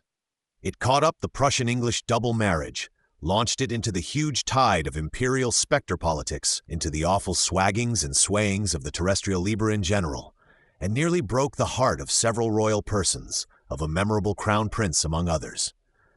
Which last is now pretty much its sole claim to be ever mentioned again by mankind. As there was no performance, nor an intention of any, in that Julichburg matter, Excellenz Seckendorf had the task henceforth of keeping, by art magic or the preternatural method, that is, by mere help of Grumkow and the devil, his Prussian majesty steady to the Kaiser nevertheless, always well divided from the English especially, which the Excellency Seckendorf managed to do, for 6 or 7 years coming, or in fact, till these spectre chasings ended, or ran elsewhither for consummation. Steady always, jealous of the English, sometimes nearly mad, but always ready as a primed cannon. So Friedrich Wilhelm was accordingly managed to be kept, his own household gone almost into delirium, he himself looking out with loyally fierce survey for any anti-Kaiser war. When do we go off then? Though none ever came. And indeed nothing came, and except those torments to young Friedrich and others, it was all nothing. One of the strangest pieces of black art ever done. Excellenz Seckendorf, whom Friedrich Wilhelm so loves, is by no means a beautiful man, far the reverse. Bodily, and the spirit corresponds, a stiff-backed, petrified, stony, inscrutable-looking, and most unbeautiful old intriguer. Portraits of him, which are frequent, tell all one story. The brow puckered together in a wide web of wrinkles from each temple, as if it meant to hide the bad pair of eyes which look suspicion, inquiry, apprehension, habit of double distilled mendacity. The indeterminate projecting chin, with its thick, chapped underlip, is shaken out or shoved out, in mill-hopper fashion, as if to swallow anything there may be, spoken thing or other, and grind it to profitable meal for itself. Spiritually he was an old soldier let for hire, an old intriguer, liar, fighter, what you like. What we may call a human soul standing like a hackney coach this half-century past, with head, tongue, heart, conscience, at the hest of a discerning public and its shilling. There is considerable faculty, a certain stiff-necked strength in the old fellow. In fact, nature had been rather kind to him, and certainly his uncle and guardian, the distinguished Seckendorf, who did the Historia Lutheranismi, a Ritter and man of good mark in Ernst the Pious of Saxe-Gotha's time, took pains about his education. But nature's gifts have not prospered with him. How could they, in that hackney coach way of life? Considerable gifts, we say, shrunk into a strange bankruptcy in the development of them. A stiff-backed, close-fisted old gentleman, with mill-hopper chin, with puckery much inquiring eyes, which have never discovered any noble path for him in this world. He is a strictly orthodox Protestant, zealous about external points of moral conduct, yet scruples not, for the Kaiser's shilling, to lie with energy to all lengths, and fight, according to the Reichshofrath Code, for any god or man. He is gone mostly to avarice in these mature years, all his various strengths turned into strength of grasping. He is now 54, a man public in the world, especially since he became the Kaiser's man, but he has served various masters in various capacities and been in many wars, and for the next 30 years we shall still occasionally meet him, seldom to our advantage. He comes from Anspach originally, and has kindred Seckendorfs in office there, old Ritters in that country. He inherited a handsome castle and estate, Meuselwitz, near Altenburg in the Thuringen region, from that uncle, Ernst of Saxe-Gotha's man, whom we spoke of, and has otherwise gained wealth, all which he holds like a vice. Once at Meuselwitz, they say, he and some young secretary of a smartish turn sat working or conversing in a large room with only one candle to illuminate it. The secretary, snuffing the candle, snuffed it out. "Pshaw," said Seckendorf impatiently. "Where did you learn to handle snuffers?" "Excellenz, in a place where there were 2 lights kept," replied the other. Secondary Leben, already cited, I. For the rest, he has a good old wife at Meuselwitz, who is now old and had never any children, who loves him much, and is much loved by him, it would appear. This is really the best fact I ever knew of him, poor bankrupt creature, gone all to spiritual rheumatism, to strict orthodoxy with unlimited mendacity, and avarice as the general outcome. Stiff-backed, close-fisted strength, all grown wooden or stony, yet some little well of human sympathy does lie far in the interior. One wishes, after all, since he could not be got hanged in time for us, Good days to his poor old wife and him. He both lisps and snuffles, as was mentioned, writes cunningly acres of dispatches to Prince Eugene, never swears, though a military man, except on great occasions one oath, Jarny Bleu, which is perhaps some flash note version of Cher de Dieu, like Parbleu, Zounds and the rest of them, which the devil cannot prosecute you for, whereby an economic man has the pleasure of swearing on cheap terms. Herr Pollnitz's account of Seckendorf is unusually emphatic. Babbling Pollnitz rises into a strain of pulpit eloquence, inspired by indignation on this topic. He affected German downrightness, to which he was a stranger, and followed under a deceitful show of piety all the principles of Machiavel. With the most sordid love of money he combined boorish manners. Lies, of the distilled kind chiefly, had so become a habit with him that he had altogether lost notion of employing truth in speech. It was the soul of a usurer inhabiting now the body of a war captain, now transmigrating into that of a huckster. False oaths and the abominablest basenesses cost him nothing, so his object might be reached. He was miserly with his own, but lavish with his master's money. Daily he gave most striking proofs of both these habitudes. And this was the man whom we saw, for a space of time, at the head of the Kaiser's armies, and at the helm of the state and of the German Empire. 238. Having done the Prussian affair so well. This cunning old gentleman, to date from the autumn of 1726, may be said to have taken possession of Friedrich Wilhelm, to have gone into him, Grumkow and he, as two devils would have done in the old miraculous times. And, in many senses, it was they, not the nominal proprietor, that lived Friedrich Wilhelm's life. For the next 7 years, a figure went about, not doubting it was Friedrich Wilhelm, but it was in reality Seckendorf and Grumkow much more. These two, conjurer and his man, both invisible, have caught their royal wild bear, got a rope round his muzzle, and so dance him about, now terrifying, now exhilarating all the market by the pranks he plays. Grumkow, a very Machiavel after his sort, knew the nature of the royal animal as no other did. Grumkow, purchased by his pension of £500, is dog-cheap at the money, as Seckendorf often urges at Vienna, is he not? And they add a touch of extraordinary gift now and then, 40,000 florins, £4,000, on one occasion. In 1732, Forster, Re. 232, or Grumkow dine at Ehrlich serves honorably, urges Seckendorf. And again, if anybody deserves favor, nady, meaning extra pay, it is this gentleman. Warlick, purchased Grumkow, has ample money at command to purchase other people needed, and does purchase, so that all things and persons can be falsified and enchanted as need is. By and by it has got so far that Friedrich Wilhelm's ambassador at London maintains a cipher correspondence with Grumkow, and writes to Friedrich Wilhelm not what is passing in city or court there, but what Grumkow wishes Friedrich Wilhelm to think is passing. Of insinuations by assent or contradiction, potent if you know the nature of the beast. Of these we need not speak. Tabac's Collegium has become a workshop. Human nature can fancy it. Nay, human nature can still rid it in the British State Paper Office to boundless, stupendous extent, but ought mostly to suppress it when read. This is a very strange part of Friedrich Wilhelm's history, and has caused much wonder in the world. Wilhelmina's book rather aggravating than assuaging that feeling on the part of intelligent readers. A book written long afterwards from her recollections, from her own oblique point of view, in a beautifully shrill humor, running, not unnaturally, into confused exaggerations and distortions of all kinds. Not mendaciously written anywhere, yet erroneously everywhere. Wilhelmina had no knowledge of the magical machinery that was at work. She vaguely suspects Grumkow and Seckendorf, but does not guess, in the mad explosions of Papa, that two devils have got into Papa and are doing the mischief. Trusting to memory alone, she misdates, mistakes, misplaces, jumbles all things topsy-turvy, giving on the whole an image of affairs which is altogether oblique, dislocated, exaggerative, and which, in fine, proves unintelligible if you try to construe it into a fact or thing done. Yet her human narrative, in that wide waste of merely pedant maunderings, is of great worth to us. A green tree, a leafy grove, better or worse in the wilderness of dead bones and sand, how welcome! Many other books have been written on the matter, but these, to my experience, only darken it more and more. Pull Wilhelmina straight, the best you can. Deduct a 25 or sometimes even a 75% from the exaggerative portions of her statement.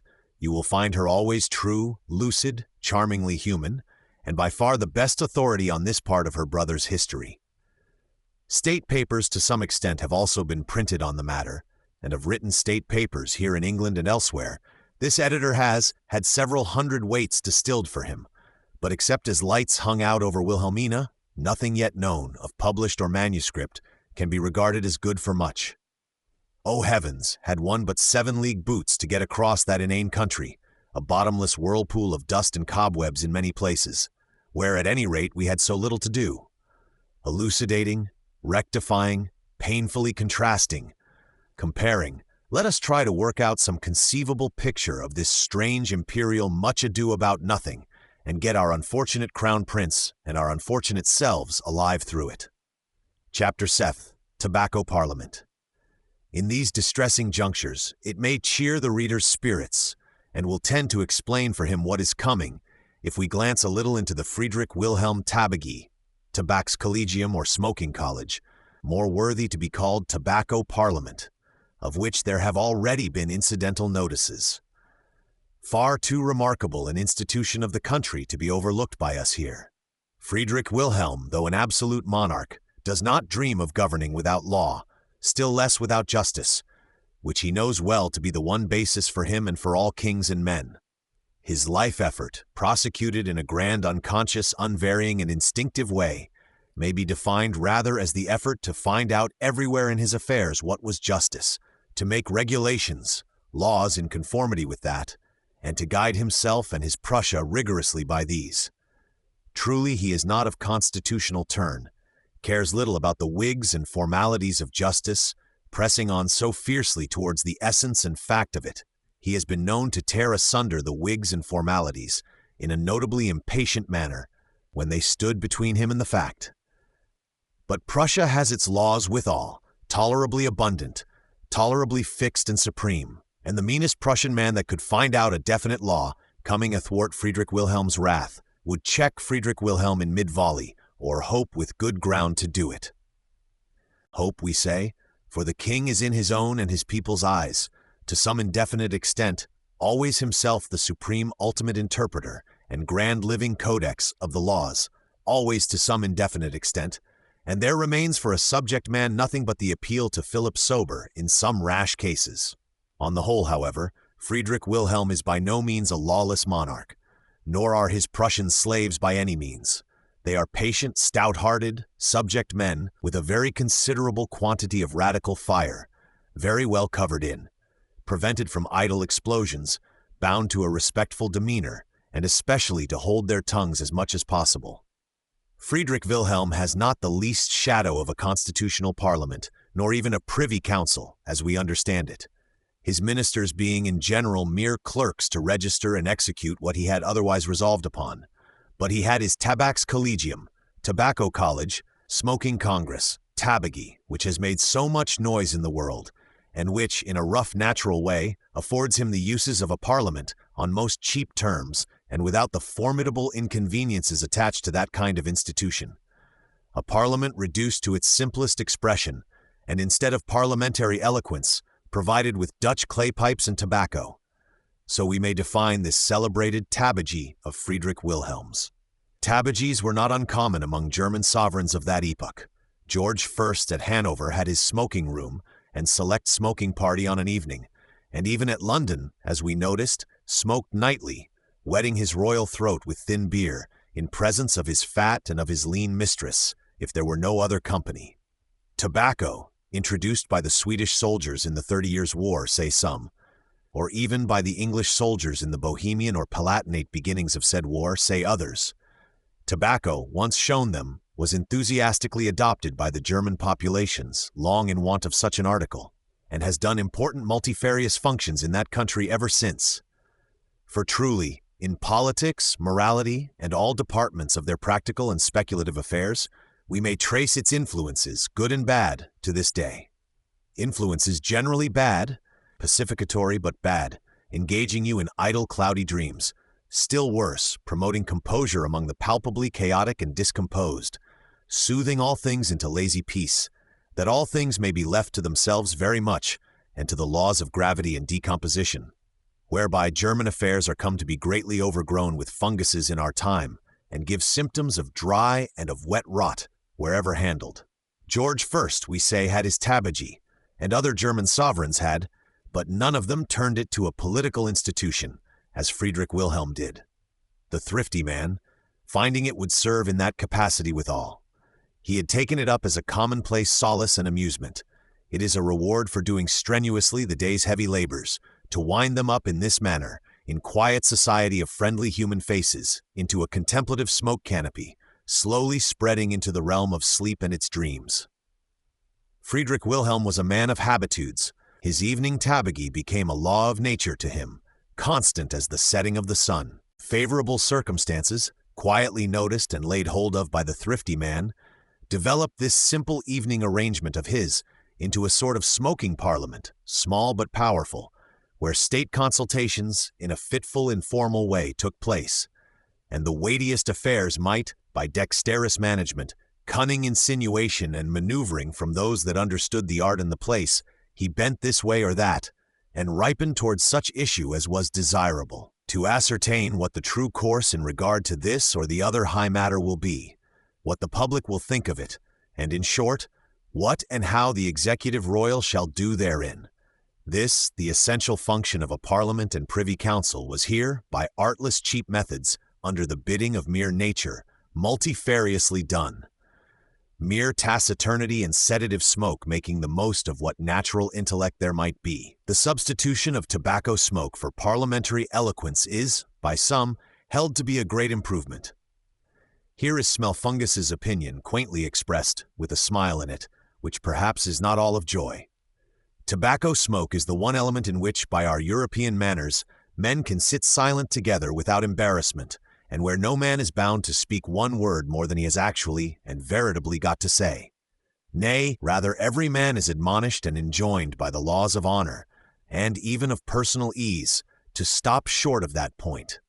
At all events, to hold his peace and take to his pipe again, the instant he has spoken his meaning, if he chance to have any. The results of which salutary practice, if introduced into constitutional parliaments, might evidently be incalculable. The essence of what little intellect and insight there is in that room, we shall or can get nothing more out of any parliament. And sedative, gently soothing, gently clarifying tobacco smoke, if the room were well ventilated, open atop, and the air kept good, with the obligation to a minimum of speech, surely gives human intellect and insight the best chance they can have. Best chance instead of the worst chance as at present.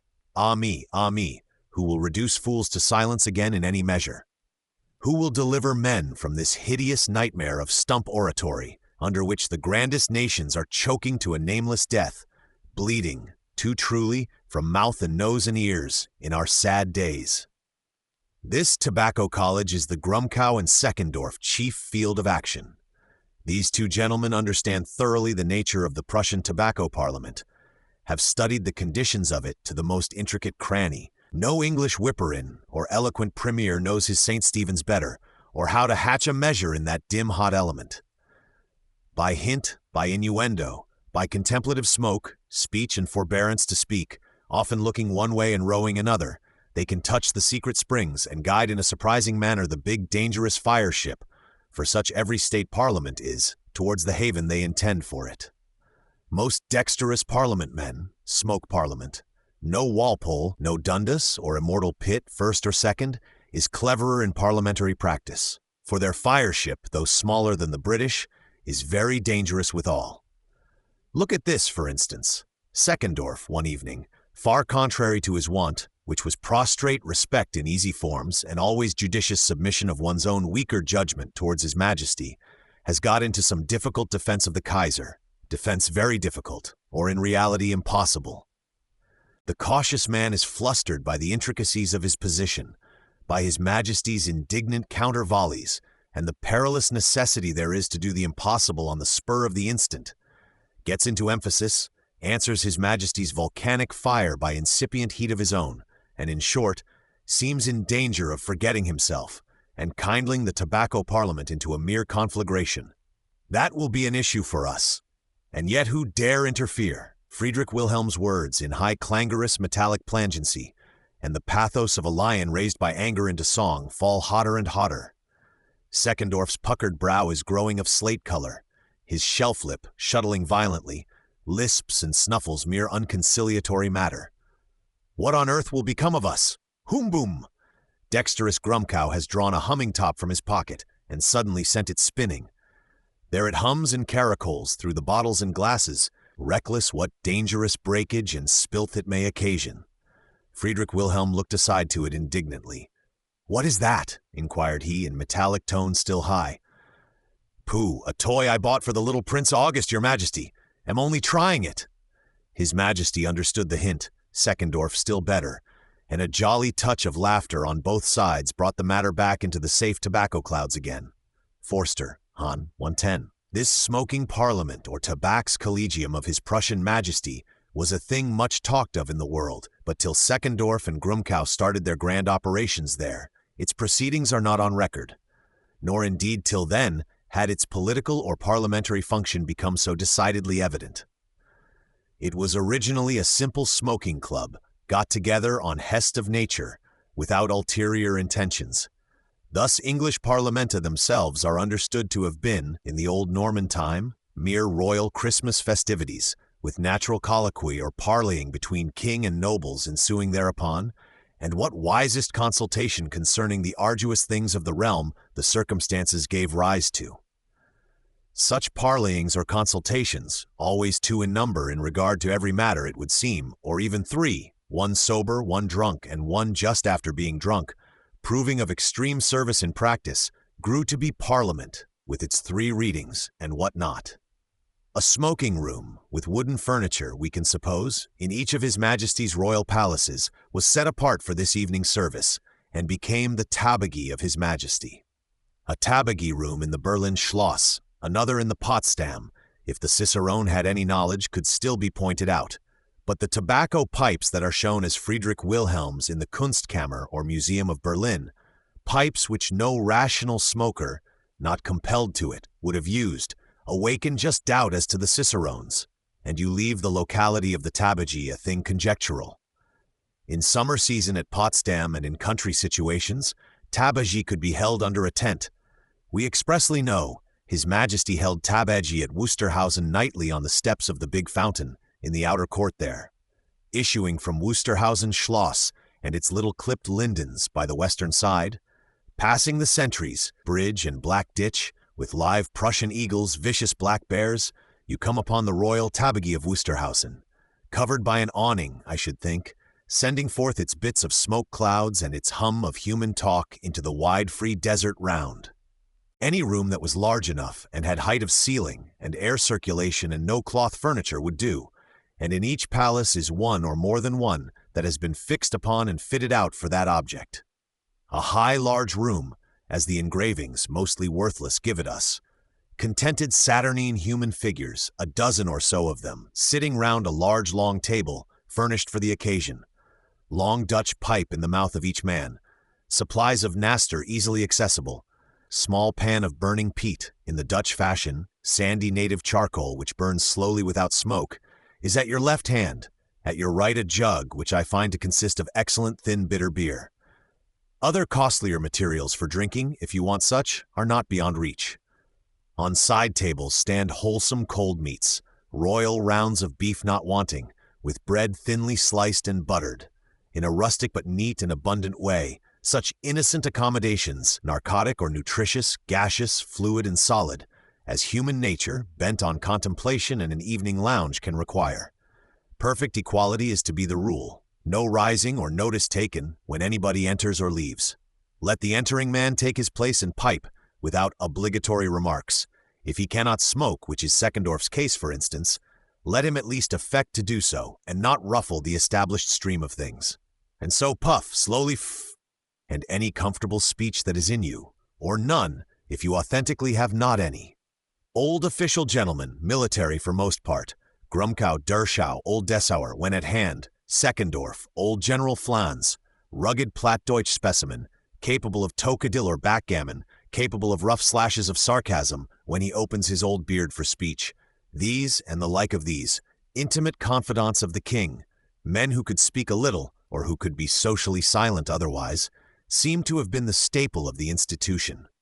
Strangers of mark, who happened to be passing, were occasional guests. Ginkel, the Dutch ambassador, though foreign like Seckendorf, was well seen there. Garrulus Polnitz, who has wandered over all the world, had a standing invitation. Kings, high princes on visit were sure to have the honor.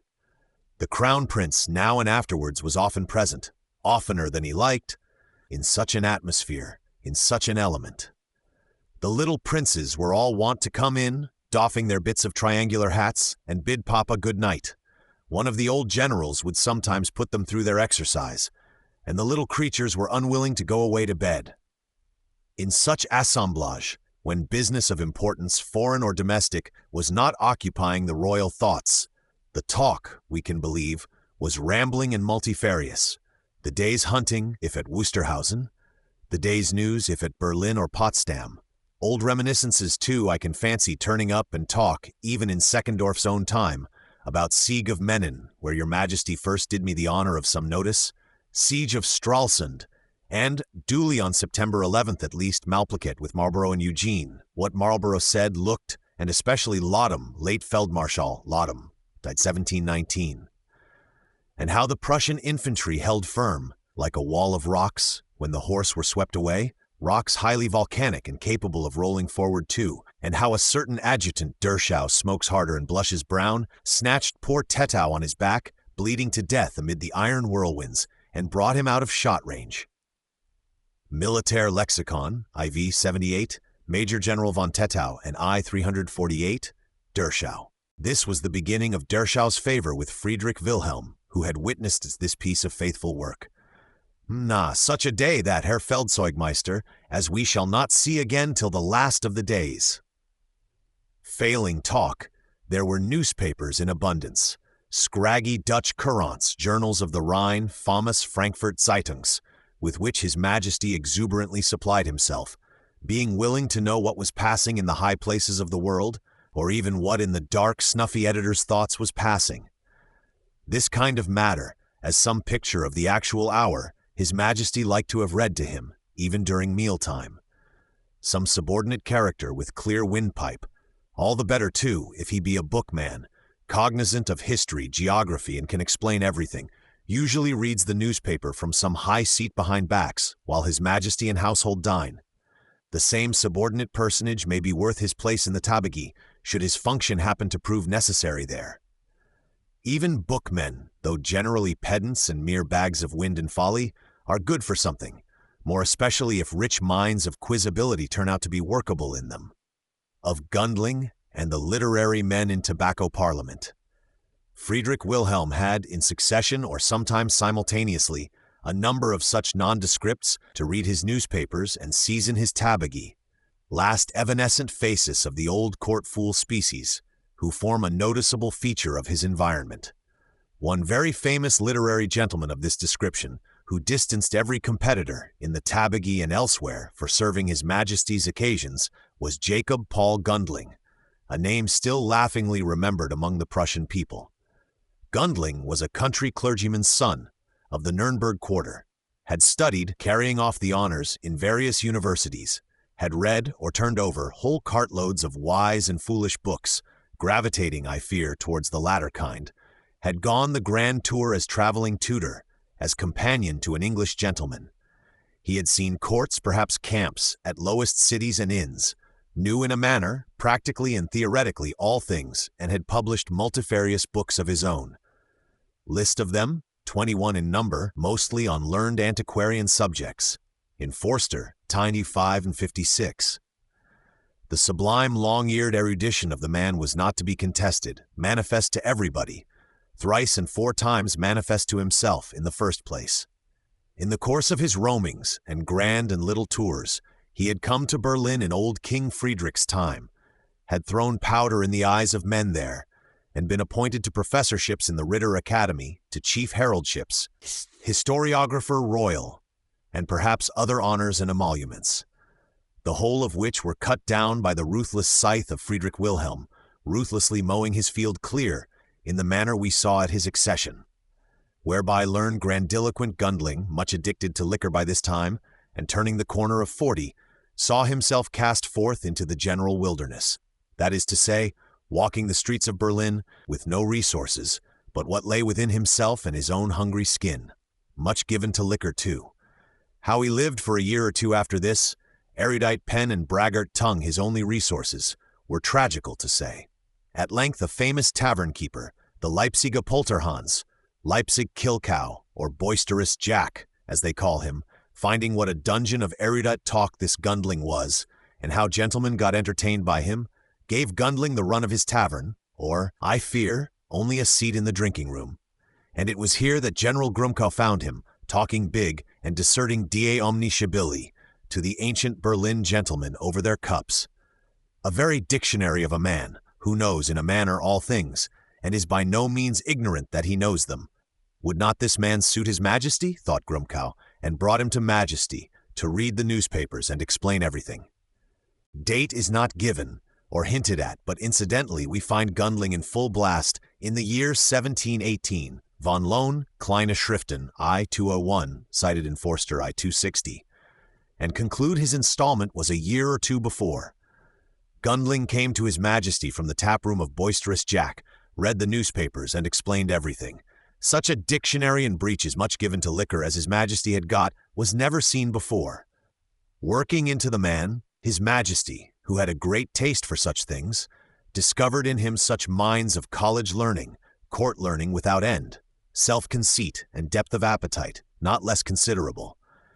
In fine, such chaotic blockheadism with the consciousness of being wisdom, as was wondrous to behold, as filled his Majesty especially with laughter and joyful amazement. Here are minds of native darkness and human stupidity, capable of being made to phosphoresce and effervesce. Are there not, your Majesty? Omniscient Gundling was a prime resource in the tabagie for many years to come. Man with sublimer stores of long-eared learning and omniscience, man more destitute of mother wit, was nowhere to be met with. A man, bankrupt of mother wit, who has squandered any poor mother wit he had in the process of acquiring his sublime long-eared omniscience, and has retained only depth of appetite for liquor among other things, as the consummation and bottomless cesspool of appetites. Is not this a discovery we have made in Boisterous Jack's your Majesty? The man was an El Dorado for the peculiar quizzing humor of his Majesty, who took immense delight in working him when occasion served. In the first years, he had to attend his Majesty on all occasions of amusement. If you invite his Majesty to dinner, Gundling too must be of the party. Daily, otherwise, Gundling was at the tabagie, getting drunk, if nothing better. Vein after vein, rich in broad fun, very broad and brobdignagian such as suits there, is discovered in him, without wit himself, but much the cause of wit. None oftener shook the tabagie with inextinguishable ha-has. Daily, by stirring into him, you could wrinkle the tabagie into grim radiance of banter and silent grins. He wore sublime clothes. Frederick Wilhelm, whom we saw dress up his regimental scavenger executioners in French costume for Count Rothenburg's behoof, made haste to load Gundling with wrathships, kammerherrships, titles such as fools covet, gave him tolerable pensions too, poor devil, and even functions if they were of the imaginary or big insignificant sort. Above all things, his Majesty dressed him as the pink of fortunate, ambitious courtiers. Superfine scarlet coat, gold buttonholes, black velvet facings and embroideries without end, straw-colored breeches, red silk stockings, with probably blue clocks to them, and shoes with red heels. On his learned head sat an immense cloud periwig of white goat's hair, the man now growing towards 50. In the hat a red feather. In this guise he walked the streets, the gold key of Kammerherr, Chamberlain, conspicuously hanging at his coat-breast, and looked proudly down upon the world when sober. Alas, he was often not sober, and fiends in human shape were ready enough to take advantage of his unguarded situation.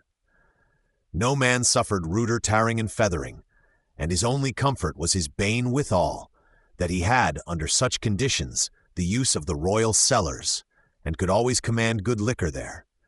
His illustrious scarlet coat, by tumblings in the ditch, soon got dirty to a degree, and exposed him to the biting censures of his Majesty, anxious for the respectability of his Hofraths. One day, 2 wicked captains, finding him prostrate in some lone place, cut off his camera key, and privately gave it to his Majesty. Majesty, in Tabagi, notices Gundling's coat breast. "Where is your key then, Her Cammerherr?" Unfortunately lost it, Ero Majestat." "Lost it, say you?" And his Majesty looks dreadfully grave. "Key lost," thinks Tabagi, grave Seckendorf included. "Jarny Blue, that is something serious. As if a soldier were to drink his musket," thinks his Majesty. "And what are the laws if an ignorant fellow is shot and a learned wise one escapes?"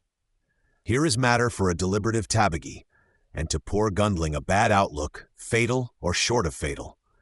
He had better not even drink much, but dispense with consolation, and keep his wits about him till this squall pass. After much deliberating, it is found that the royal clemency can be extended, and an outlet devised, under conditions. Next Tabagi, a servant enters with one of the biggest trays in the world, and upon it a wooden key gilt about an ell long. This gigantic implement is solemnly hung round the repentant Cammerherr. This he shall wear publicly as penance, and be upon his behavior till the royal mind can relent. Figure the poor blockhead till that happen. On recovering his metal key, he goes to a smith and has it fixed on with wire. What Gundling thought to himself, amid these pranks and hoaxings, we do not know. The poor soul was not born a fool, though he had become one by college learning, vanity, strong drink, and the world's perversity and his own. Under good guidance, especially if bred to strict silence, he might have been in some measure a luminous object, not as now a phosphorescent one, shining by its mere rottenness. A sad calamity of authors indeed when it overtakes a man. Poor Gundling probably had lucid intervals now and then, tragic fits of discernment in the inner man of him. He had a brother, also a learned man, who retained his senses, and was even a rather famed professor at Halle, whose portrait, looking very academic, solemn, and well-to-do, turns up in old print shops, whose books concerning Henry the Fowler, de Henrico Aucup, Kaiser Conrad I, and other dim historical objects are still consultable, though with little profit to my experience.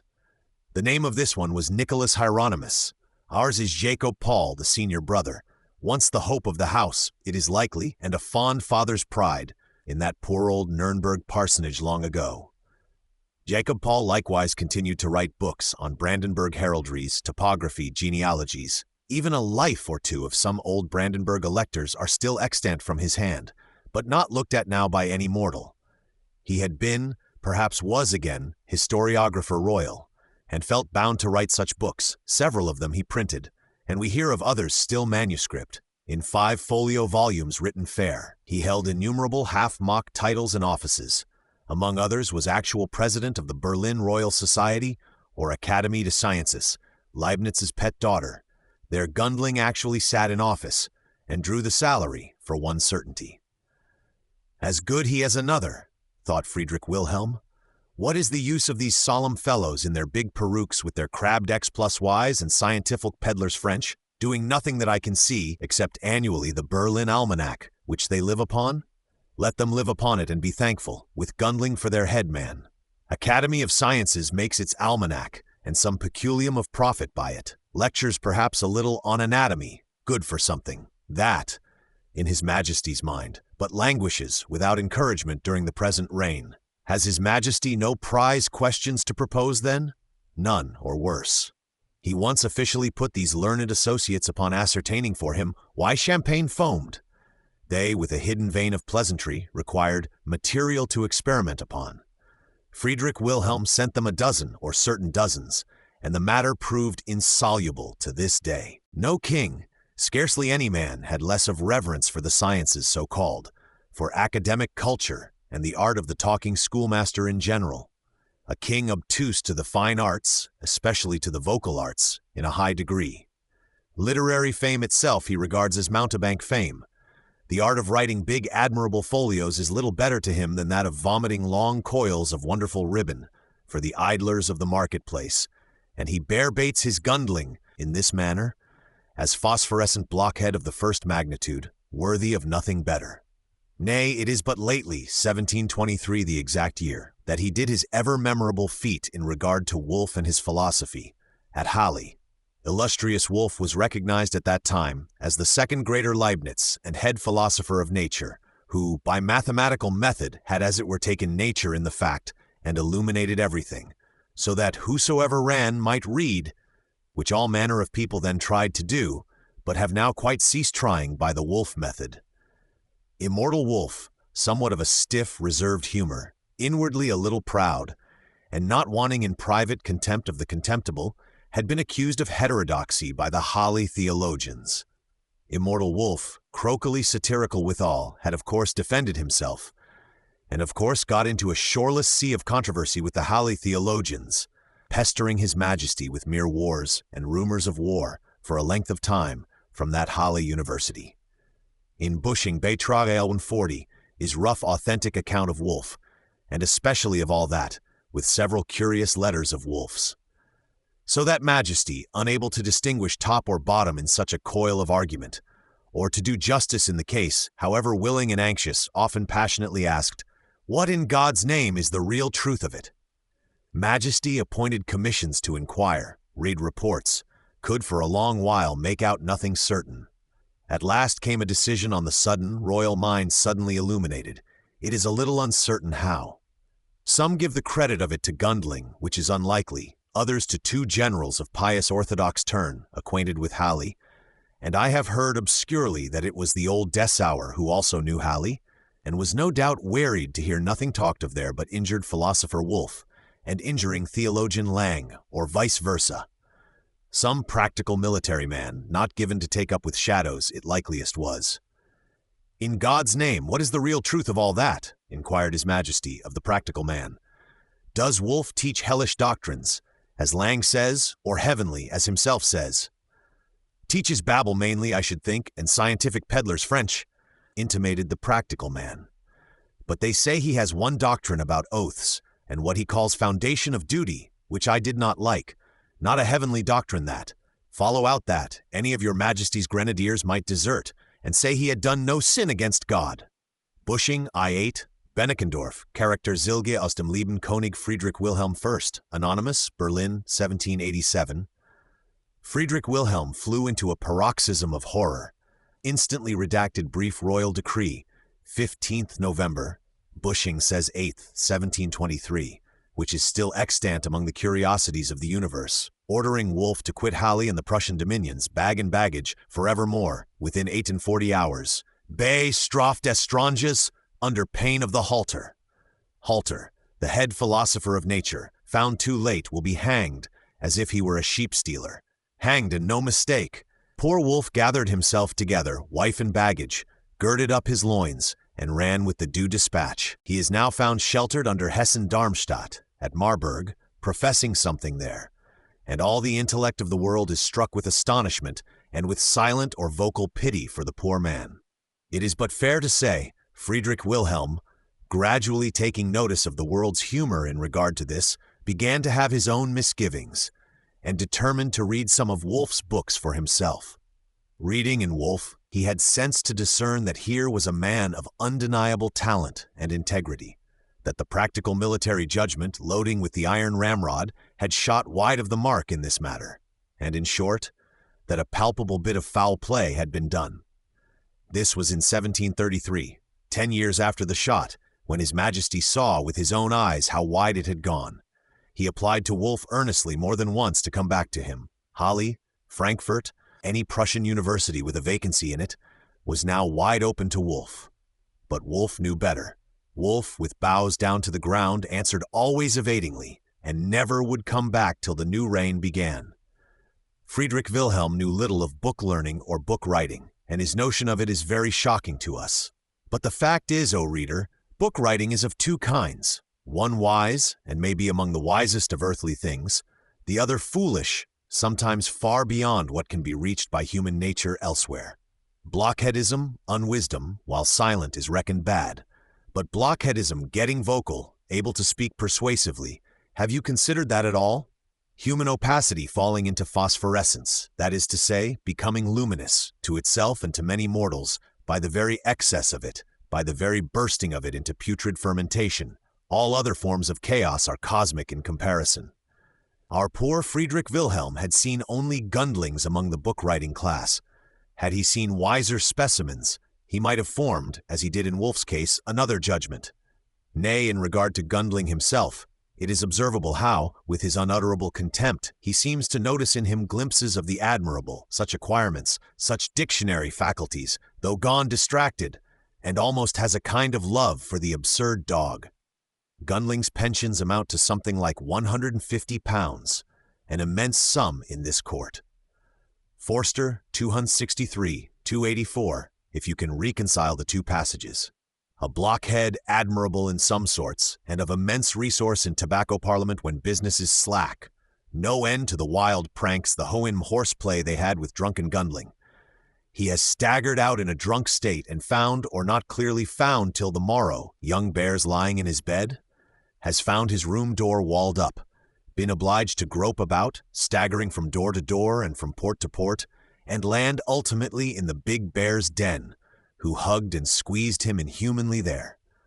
Once at Wusterhausen, staggering blind drunk out of the Schloss towards his lair, the sentries at the bridge, instigated to it by the hounds who look on, pretend to fasten some military blame on him. Why has he omitted or committed so-and-so? Gundling's drunk answer is unsatisfactory. Arrest her, Kamerath, is it to be that then? They hustle him about, among the bears which lodge there. At length they lay him horizontally across two ropes, take to swinging him hither and thither, up and down, across the black Acherontic ditch, which is frozen over, it being the dead of winter. One of the ropes, lower rope, breaks. Gundling comes souse upon the ice with his sitting part, breaks a big hole in the ice, and scarcely with legs, arms, and the remaining rope, can be got out undrowned. Forster, 254 to 280, founding, I suppose, on Leben und Taten des Freiherrn Paul von Gundling, Berlin, 1795, probably not one of the exactest biographies. If, with natural indignation, he shut his door and refused to come to the tabagie, they knock in a panel of his door and force him out with crackers, fireworks, rockets, and malodorous projectiles. Once the poor blockhead, becoming human for a moment, went clean away, to Halle where his brother was, or to some safer place. But the due inveiglements, sublime apologies, increase of titles, salaries were used, and the indispensable phosphorescent blockhead and president of the Academy of Peddlers French was got back. Drink remained always as his consolation, drink and the deathless volumes he was writing and printing. Sublime returns came to him. Kaiser's portrait set in diamonds on one occasion, for his presentation, copies in high quarters, immortal fame, is it not his clear portion? Still more clearly abundance of good wine. Friedrich Wilhelm did not let him want for titles, raised him at last to the peerage, drawing out the diploma and armorial blazonry in a truly Friedrich Wilhelm manner with his own hand. The Gundlings, in virtue of the transcendent intellect and merits of this founder Gundling, are, and are hereby declared to be, of baronial dignity to the last scion of them, and in all Ritterrennen tournaments, battles, fights, camp pitchings, sealings, sightings, shall and may use the above said shield of arms, if it can be of any advantage to them. A Prussian majesty who gives us £150 yearly, with board and lodging and the run of his cellar, and honors such as these, is not to be lightly sneezed away, though of queer humors now and then. The highest personages, as we said, more than once made gifts to Gundling, miniatures set in diamonds, purses of 100 ducats. Even Gundling, it was thought, might throw in a word, mad or otherwise, which would bear fruit. It was said of him, he never spoke to harm anybody with his majesty. The poor blown-up blockhead was radically not ill-natured, at least if you let his phosphorescences alone. But the grandest explosions in tobacco parliament were producible when you got two literary fools, and as if with Leyden jars, positive and negative, brought their vanities to bear on one another. This sometimes happened when tobacco parliament was in luck. Friedrich Wilhelm had a variety of Merry Andrew wraths of the Gundling sort, though none ever came up to Gundling or approached him in worth as a Merry Andrew. Herr Fossmann, who wrote books by patronage or for the Leipzig booksellers and wandered about the world as a star or comet of some magnitude, is not much known to my readers, but he is too well known to me for certain dark books of his which I have had to read. Life of Friedrich Wilhelm, occasionally cited here, Life of August the Strong. A very dim literary figure, undeniable, indecipherable human fact of those days, now fallen quite extinct and obsolete, his garniture, equipment, environment all very dark to us. Probably a too restless, imponderous creature, too much of the Gundling type. Structure of him gaseous, not solid. Perhaps a little of the coxcomb naturally. Much of the sycophant on compulsion, being sorely jammed into corners and without elbow room at all in this world. Has, for the rest, a recognizable talent for magazine writing, for newspaper editing. Had that rich mind, California of the spiritually vagabond, been opened in those days. Poor extinct Fassman, one discovers at last a vein of weak geniality in him. Here and there, real human sense and eyesight under those strange conditions, and his poor books, rotted now to inanity, have left a small seed pearl or two to the earnest reader. Alas, if he was to become spiritually vagabond, spiritually and otherwise, might it not perhaps be wholesome to him that the California was not discovered? Fassman was by no means such a fool as Gundling, but he was much of a fool too. He had come to Berlin about this time, 1726, as he himself says, supra p8, in hopes of patronage from the king or somebody, might say to himself, surely I am a better man than Gundling if the Berlin court has eyesight. By the king, on some wise general's recommending it, he was, as a preliminary, introduced to the tabagie at least. Here is the celebrated Gundling. There is the celebrated Fassman. Positive Leyden jar with negative close by. In each of these two men lodges a full-charged fiery electric virtue of self-conceit, destructive each of the other. Could a conductor be discovered? Conductors are discoverable, conductors are not wanting, and many are the explosions between these mutually destructive human varieties, welcomed with hilarious, rather vacant, huge horse laughter in this tobacco parliament and synod of the Houyhnhnms, of which take this acme, and then end. Fassman, a fellow not without sarcasm and sharpness, as you may still see, has one evening provoked Gundling to the transcendent pitch, till words are weak, and only action will answer. Gundling, driven to the exploding point, suddenly seizes his Dutch smoking pan, of peat charcoal ashes and red-hot sand, and dashes it in the face of Fassman, who is of course dreadfully astonished thereby, and has got his very eyebrows burnt, not to speak of other injuries. Stand to him, Fassman. Fassman stands to him tightly, being the better man as well as the more satirical, grasps Gundling by the collar, wrenches him about, lays him at last over his knee, sitting part uppermost, slaps said sitting part, poor sitting part that had broken the ice of Wusterhausen, with the hot pan, nay some say, strips it and slaps. Amid the inextinguishable hoarse laughter, sincere but vacant, of the Houyhnhnm Olympus. After which his Majesty, as epilogue to such play, suggests that feats of that nature are unseemly among gentlemen, that when gentlemen have a quarrel, there is another way of settling it. Fassman thereupon challenges Gundling. Gundling accepts, time and place are settled, pistols the weapon. At the appointed time and place Gundling stands, accordingly, pistol in hand, but at sight of Fassman throws his pistol away, will not shoot any man, nor have any man shoot him. Fassman sternly advances, shoots his pistol, powder merely, into Gundling's sublime goat's hair wig. Wig blazes into flame. Gundling falls shrieking, a dead man, to the earth, and they quench and revive him with a bucket of water. Was there ever seen such horseplay? Roaring laughter, huge, rude, and somewhat vacant, as that of the Norse gods over their ale at Yule-time, as if the face of the Sphinx were to wrinkle itself in laughter, or the fabulous Houyhnhnms themselves were there to mock in their peculiar fashion. His Majesty at length gave Gundling a wine cask duly figured, painted black with a white cross, which was to stand in his room as memento mori and be his coffin. It stood for 10 years, Gundling often sitting to write in it, a good screen against draughts. And the poor monster was actually buried in this cask. Died 11th April 1731, age 58, description of the burial at Bornstadt near Potsdam in Forster I-276. Fassman pronouncing some funeral oration, and the Orthodox clergy uttering, from the distance, only a mute groan. The Herr Baron von Gundling was a man of many dignities, of much book learning, a man of great memory, admits Fassman, but of no judgment, insinuates he. Looking for the judgment, expectans judicium, says Fassman with a pleasant wit. Fassman succeeded to all the emoluments and honors, but did not hold them, preferred to run away before long. And after him came one and the other, whom the reader is not to be troubled with here. Enough if the patient reader have seen, a little, into that background of Friedrich Wilhelm's existence, and for the didactic part, have caught up his real views or instincts upon spiritual phosphorescence or stupidity grown vocal, which are much sounder than most of us suspect. These were the sports of the tobacco parliament, and it was always meant primarily for sport, for recreation. But there is no doubt it had a serious function as well. Business matters, adds Beneckendorff, who had means of knowing. Beneckendorff, Charakterzüge 137 to 147, were often a subject of colloquy in the Tabakskollegium. Not that they were there finished off, decided upon, or meant to be so. But Friedrich Wilhelm often purposely brought up such things in conversation there, that he might learn the different opinions of his generals and chief men, without their observing it, and so might profit by the collective wisdom, in short. Chapter 8. Seckendorff's Retort to Her Majesty.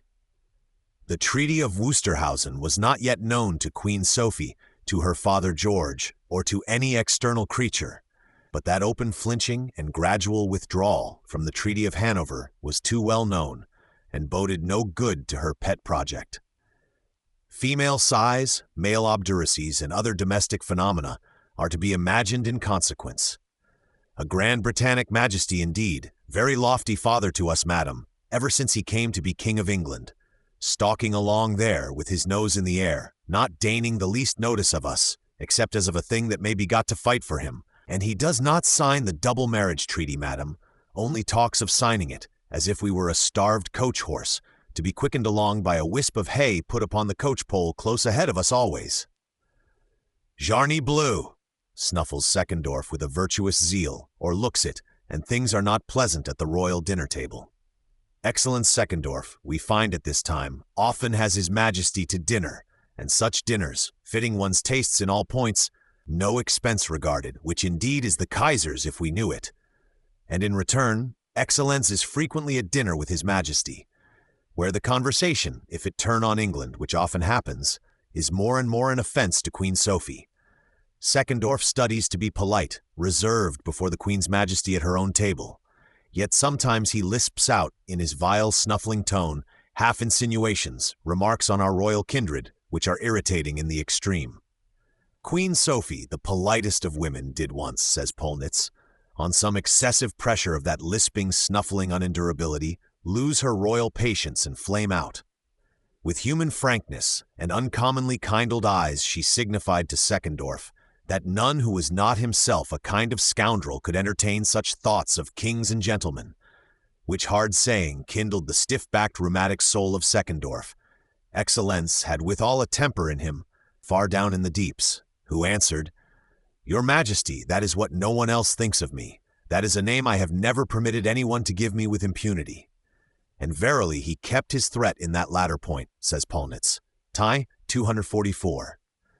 At this stage, it is becoming, in the nature of things, unlikely that the projected double marriage, or any union with England, can ever realize itself for Queen Sophie and her house. The Kaiser has decreed that it never shall.